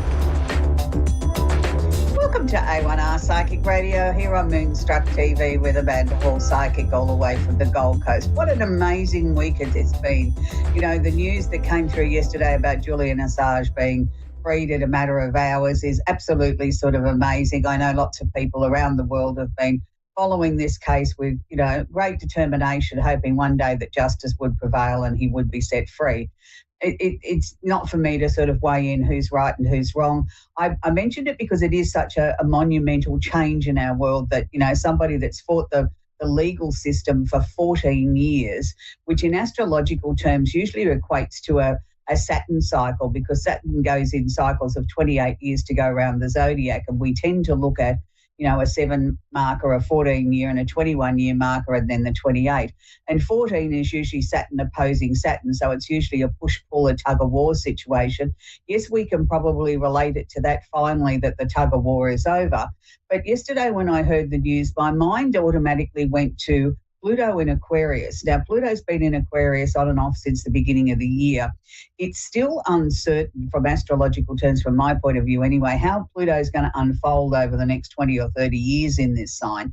But this to me is a good indication of the love that's been received, that sort of, it's not the love that's given, but the love that's been received from around the world, of everybody speaking very positively about this is a change, this is a monumental change for the world, that we're finally going to start to get to the truth in the bottom of a lot of matters that are going on around the world. So maybe, just maybe, it's a combination of Saturn plus Pluto. Anyway, let's get on with the Simply Tarot card of the week, which is the Hierophant. The Hierophant is an ambiguous card because a lot of people don't quite understand it. It does not represent a person as such. It represents an entity, an institution. It's the card of marriage. And when we talk marriage, I'm talking about legalized marriage, you know, church or registry office, courthouse type marriage, not a pretending marriage, not living together, actual marriage, the commitment on the piece of paper, government or public company, body corporate, official building or official situation. So this can be anything that relates to anything official in your life, whether it's a building, a person, an institution, something that needs to be sorted. So I know this seems a fairly ambiguous card to have for the card of the week, to how do we relate this to the major population around the world? Well, most of us are probably going through something that has an official feel to it, even if it's just filing your tax return or going to the bank and doing a transaction of withdrawing money or depositing money. They're all official situations. We walk in and out of official buildings or in and out of official situations online or on the telephone every single day. So this is just sort of saying, be aware of what you might be doing in the next week. Make sure that it's perfect. Make sure that it's right. Make sure that you're not being sort of hoodwinked in any way. And just be aware of that there may be more things that you need to attend to in this week that are of official nature. It doesn't mean it's negative. It just means it's a very strong card. It just means that we all have a lot of things that maybe we need to attend to in the next 7 days that need our attention. So let's move on to the astrology section. Look, my inbox was full because I had last week off. I had some situations I had to attend to. And it's sort of interesting to see how people sort of say to me, oh, look, I really missed it. I thought there was something wrong. I hope you weren't sick. No, I wasn't sick. I just had a matter to attend to. And it's interesting because people sort of really rely on this segment, and it still mystifies me in a way that how I can come on the show, talk briefly about what I see as the Polaroid snapshot of where the planets are in our zodiac at this point in time, and it can wash over and relate to so many people, which is pleasing for me because that's the aim of what I'm trying to do. But people sort of look forward to that, you know, that show every week to sort of get their update of what the week may be going to unfold for you in this next week. So the sun is still in Cancer, so happy birthday to all the Cancerians, and it's a wonderful time of the year for all of us to sort of nurture ourselves a little bit more. And it doesn't matter where you live in this amazing planet of ours. I mean, here in the Southern Hemisphere, we're all in winter and all rugging up and sort of saying it's cold and let's get the fire going and toast the marshmallows. But I know in the Northern Hemisphere, you're all sort of looking to the warmer weather, sort of barbecues, cookouts, spending time out in the sun, you know, going swimming, boating, all those beautiful outdoor activities that the warmth can bring. But it doesn't make any difference which part of the world that you live in. We can all nurture ourselves a little bit more. We can all do a little bit of self-love or a little bit of self-care.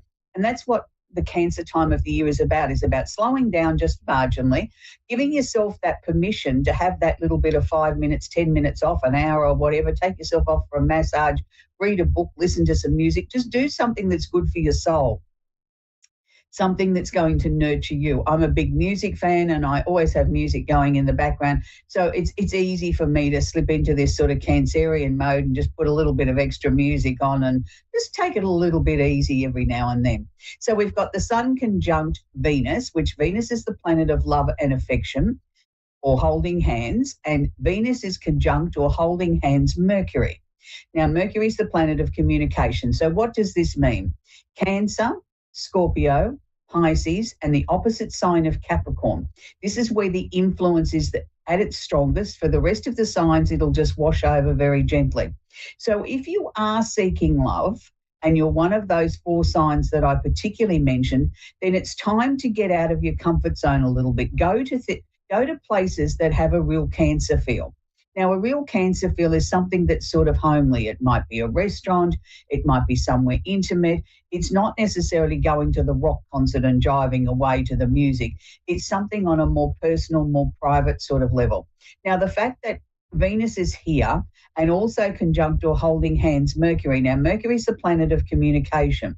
So we don't necessarily want to go to places where communication is loud or boisterous. We want to go somewhere where it's nice, it's soft, it's intimate, a nice jazz bar, something like that, where you've got the opportunity to meet people that are like-minded souls in a nice, gentle, quiet, sort of soft, intimate sort of venue. That's the type of places that we need to be going. Now, the other thing with Cancer is, and people laugh when I say this, but most Cancerians I've ever met include chocolate in their 5 food groups. It's just something that they need a little bit of every day. It seems to be their coffee. It's their perk. It peps them up, it perks them up, it makes them feel good. And it doesn't need to be a whole bar. It just only needs to be a little bit. So if you know a Cancer and you're stuck for a present, some chocolate, particularly chocolate candy is the right way to go there. So it's a positive time of the year. If you're one of those signs and you're looking for love, then look for somewhere that's soft and gentle, somewhere where it's intimate, and that may be where you're going to meet the love of your life. Now, we're moving on to the planet Uranus. Now, Uranus has been in Taurus now for a number of years. It's nearing the end here. Uranus is the planet of the unusual and the unexpected. So, yes, it's going to definitely affect Tauruses, Virgo, Capricorn, and the opposite sign of Scorpio. But it is washing across all the other signs, and I've seen a lot of influence there washing across the actual fire signs. Now, I'm not sure how I would relate that on an astrological level, other than Uranus is sort of, striking its little energy everywhere. And it's sort of, I suppose, those that are more in tune to it or making bigger changes in their life might be feeling the effect of the Uranus striking the ground like the bolt of lightning than maybe some other people that their lives are very calm and very together and not looking for a lot of change. So, Uranus is there, as I said, Taurus, Virgo, Capricorn, and the opposite sign of Scorpio. And, Uranus isn't always positive either. Uranus can be positive or negative. It is like the bolt of lightning striking the ground. So if you're very stubborn and pig-headed and hanging on to something too much, then it might be, the lesson here may be that you're going to be taught to let go of something that you've held so dearly and held on to for so long because it's the right thing to do. So don't ever look at Uranus as being negative. Look at it as being a positive sign because it is a positive energy. And sometimes we have to sort of break down those barriers to see that in the end, this was the right thing to do. Jupiter, the planet of luck and expansion and opportunity, has just started its 12-month trek in Gemini.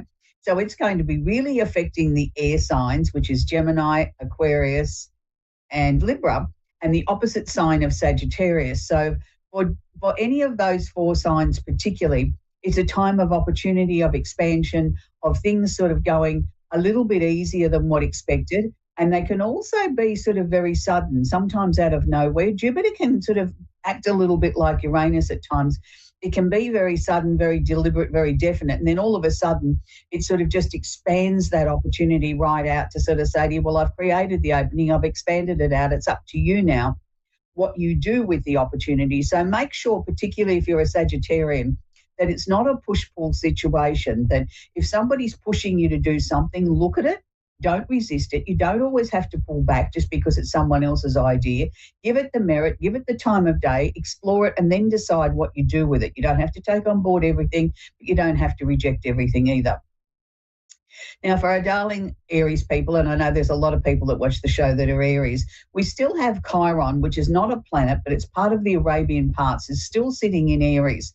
Now, what it's trying to do is to bring about anything that's wounded, that's been buried, whether it's from this incarnation or previous incarnations, to the surface. It's so we can look at it, we can touch it, we can feel it, we can heal it, we can understand it.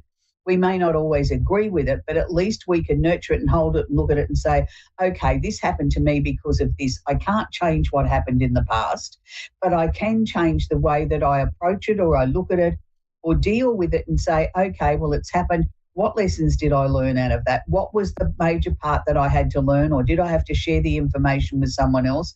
Or was it someone else's journey that I ended up going along for the ride? And sometimes that's what it is too. It's not always just our journey or our lessons. Sometimes it involves other people, whether it's family or friends, and we're all part of that collective.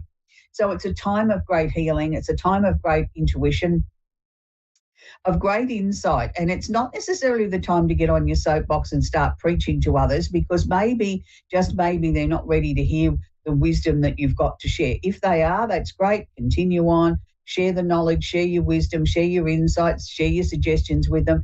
But if they look a bit,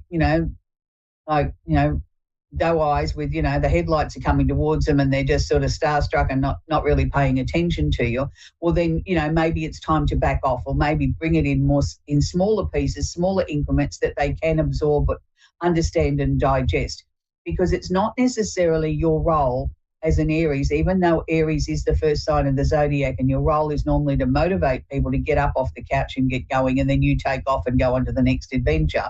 Your role is not necessarily to motivate everybody. You can go so far, and if they're not reacting, then it's your job to shut the door, walk away and say, okay, it's my time now to keep moving. It's my time to go forward, because I'm not going to invest more energy into somebody that's not ready for the part of the journey that I'm sharing with them.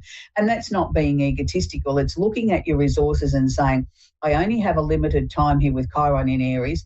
It's there mainly to work on me as an individual and a person, and the immediate people that are closest in my life, or the people that I feel may need help or could use some of my wisdom. But it's only to be for a certain period of time. If they don't respond, it's time to shut the door and move on. And that's really important. And it's hard for an Aries to do that, even though they're seen as sort of being such the pioneers and, ready to motivate people and then move on. Sometimes when there's a personal attachment to it, it's a lot harder to sort of let go of that, because you've got to remember the opposite sign of Aries is Libra. So it's sort of constantly trying to balance everything, make sure that everybody's secure and happy and everything's sort of, fair and equitable. And sometimes that can't be the case.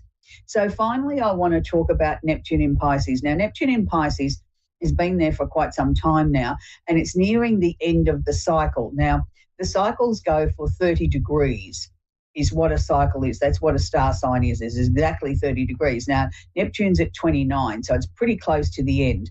Usually when you find a planet is very close to the end or at the beginning of a sign, it's when the intensity is really at its utmost. Now, Neptune is the planet of illusion or delusion, but it's also the planet of creativity, of where we get our inspiration from, things that come about that are really beautiful and, starry-eyed, and beautiful lyrics are written and poetry and paintings are done and music is written. So it's a very creative time. Now, creativity is in the eye of the beholder, I suppose, and we're talking about the sign of the water sign. We're particularly talking about Pisces. Neptune is the actual ruling planet of Pisces, so it feels very, very comfortable here. So in some ways, Neptune's not going to really willingly want to leave Pisces when his time comes to move into Aries. And it's sort of like, he wants to make the most impact while he's here, get everybody creative and get everybody sort of, on their journey of, much more enlightenment and really listening to their inner voice. Now, this doesn't matter what your star sign is. I think we can all do with listening to our inner voice, listening to our gut feeling, listening to our instincts a little bit more. Instead of fobbing it off and saying, oh, that won't work or that can't work, let's stop putting all those I can'ts in there. Let's just go with what's being shown to us and sort of keep it in the back of our mind. Even if it isn't ripe yet, we can keep it in the back of our mind for a little bit later on when it will probably become appropriate. So we're talking about Pisces, we're talking about Cancer, Scorpio, and the opposite sign of Virgo. But for the rest of the signs, I think we can all be creative as well.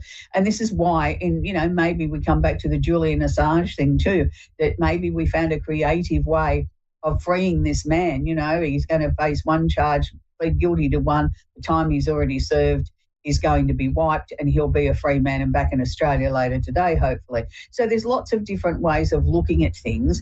And yes, we can make the pieces fit, but we also have to look at there's no one size fits all. There's no one planet or one configuration in astrology that relates to just one thing. It's a mix of things that go right across the board. So we're going to talk with Teresa now in Long Island in New York. Are you there, Teresa? Yes, I am. Thank you. Yeah. Do you have a question I can answer for you, please, Teresa? I guess I'm just wondering, I have an interest in somebody, but I don't know where it's going. I thought it was going somewhere, and now I'm wondering. Mm-hmm. So. Okay, can you just tell me that person's first initial, not their name, sweetie? B. A B, okay. Like in boy. B. Yeah. Okay, great. Just so that I can tune into their energy for you. It's really interesting. Look, I agree with you that, I don't think you've misinterpreted what happened previously. It's sort of like this last 2 or 3 weeks is as if they've turned and gone a different direction. But I don't know that that's intentional.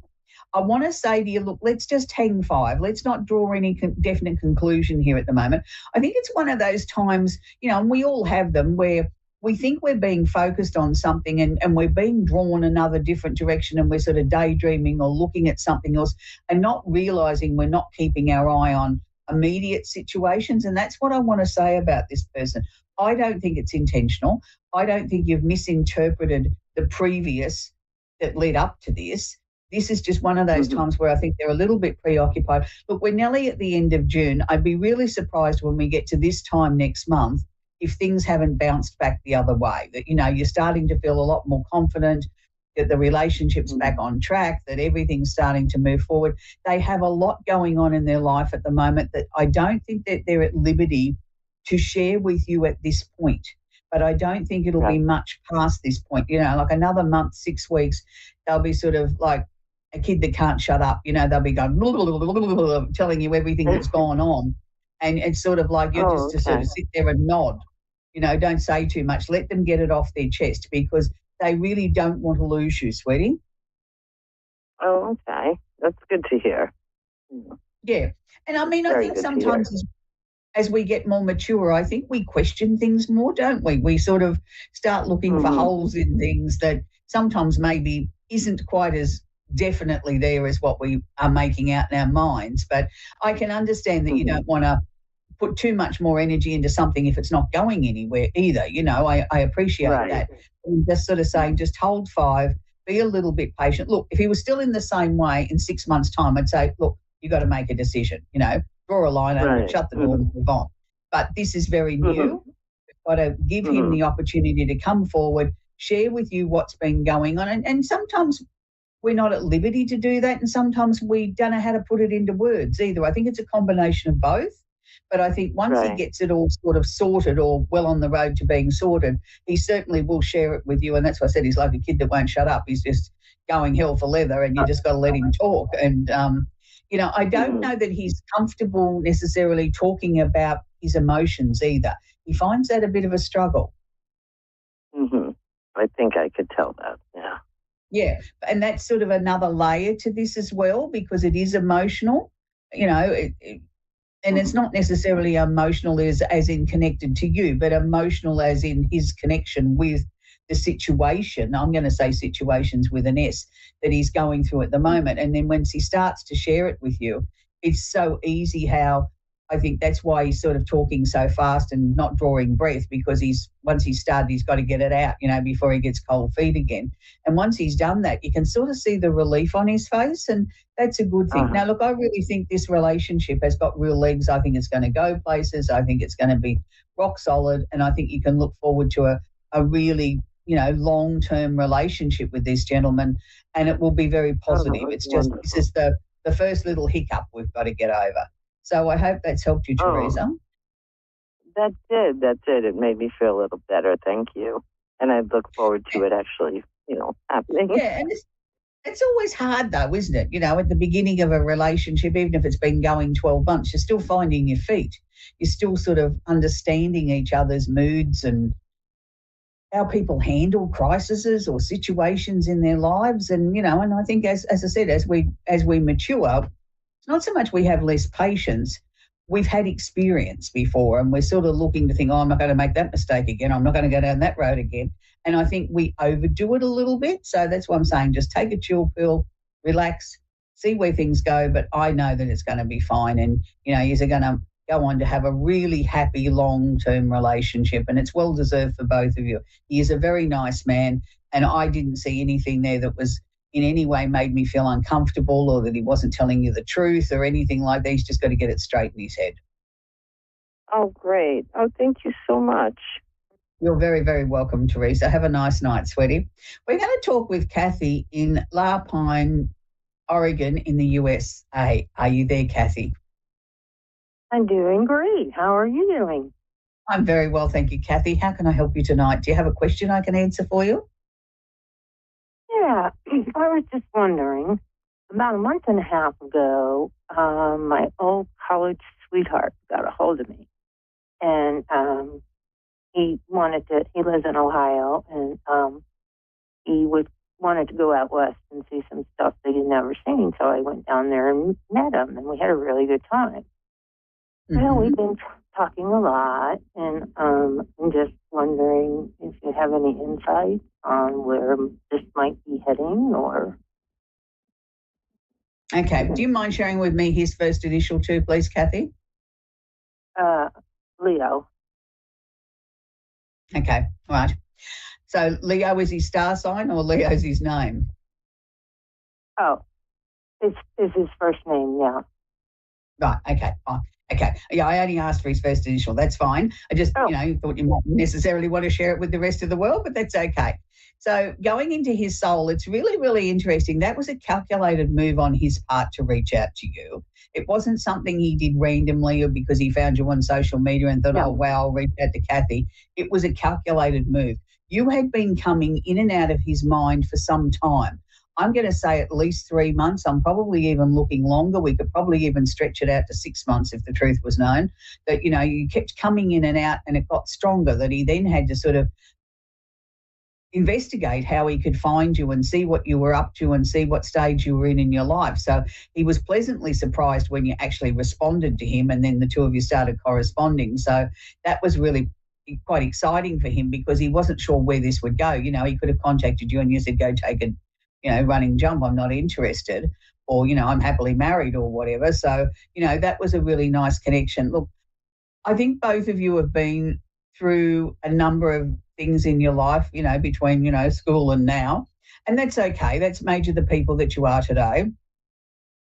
I've got a really nice feeling about this. I feel this is going to grow, slowly but consistently. It's sort of like a nice layering effect to the relationship, like you're taking it at a reasonable pace, but yet you're enjoying each other along the way too. So if it came to the point that this became very serious, Kathy, who would be the one to move? Oh, that would be tough. Exactly. That's what really... Yeah. Because that's where I see it heading. Yeah, because the thing is I don't really want to move in there with him because that's where he was married for a long time and that was their house. Mm-hmm. Yeah, I mean, unless, I can understand that. Let's sidestep the house where they were married. Let's just sort of say, okay, it would be if you went there, you'd be going to somewhere new, something that the two of you would pick. Would you be prepared to pack up and move to Ohio where he is, or would he have to come to you? That's the $1 million question. Well, I'd rather have him come here because I don't like Ohio. No, no, I don't blame you. Not that I've been there, but I've seen it on the TV. So, yeah, I mean, look, when I say that, that to me was the powers that be, on a soul level for him and you, showing me that this is where the relationship's heading. I mean, obviously, we're not going to be faced with this decision next week, but that was showing me that the relationship is going to become very serious. We need to think longer term. We, don't want it to become as a surprise to you that, hang on a minute, he drops the bombshell and says, well, I'd like you to move out here with me. And you think, oh, hang on a minute. No, I'm not doing that. At least, we've taken the edge off it a little bit. Look, I don't feel that there's anything there that I don't like about what I'm seeing about him. Yeah, look, I mean, we've all got our faults. But basically, what I see is this man in his previous marriage was downtrodden. She took a lot of his confidence away from him. And that took a lot, I think, for him to sort of start relayering that about himself and getting his confidence up, and then sort of, you coming in and out of his mind all the time. That took an awful lot for him to try and track you down and get to the point of, reaching out. But I can only see good things there, Kathy. So, I mean, enjoy it. Enjoy, the game of love. It's really beautiful. And, in time to come, maybe this time next year, you might have to be sitting down having a talk about where we're going to live. Yeah, well, I mean, I've thought about him a lot over the years, too. I kind of felt that we really connected a long time ago. So the two of you are destined to be together, and it's just, sometimes things take a little bit longer. Anyway, Kathy, that's where we've got to leave it. I wish you well. I know the two of you are going to be very, very happy. So this week, the song of the week I'm going to feature is with one of the world's greatest singers from Canada, and there's a new documentary coming out on her illness of stiff disease. And I think for those of you that are big fans, as I am, of Celine Dion, you'll know who I'm talking about.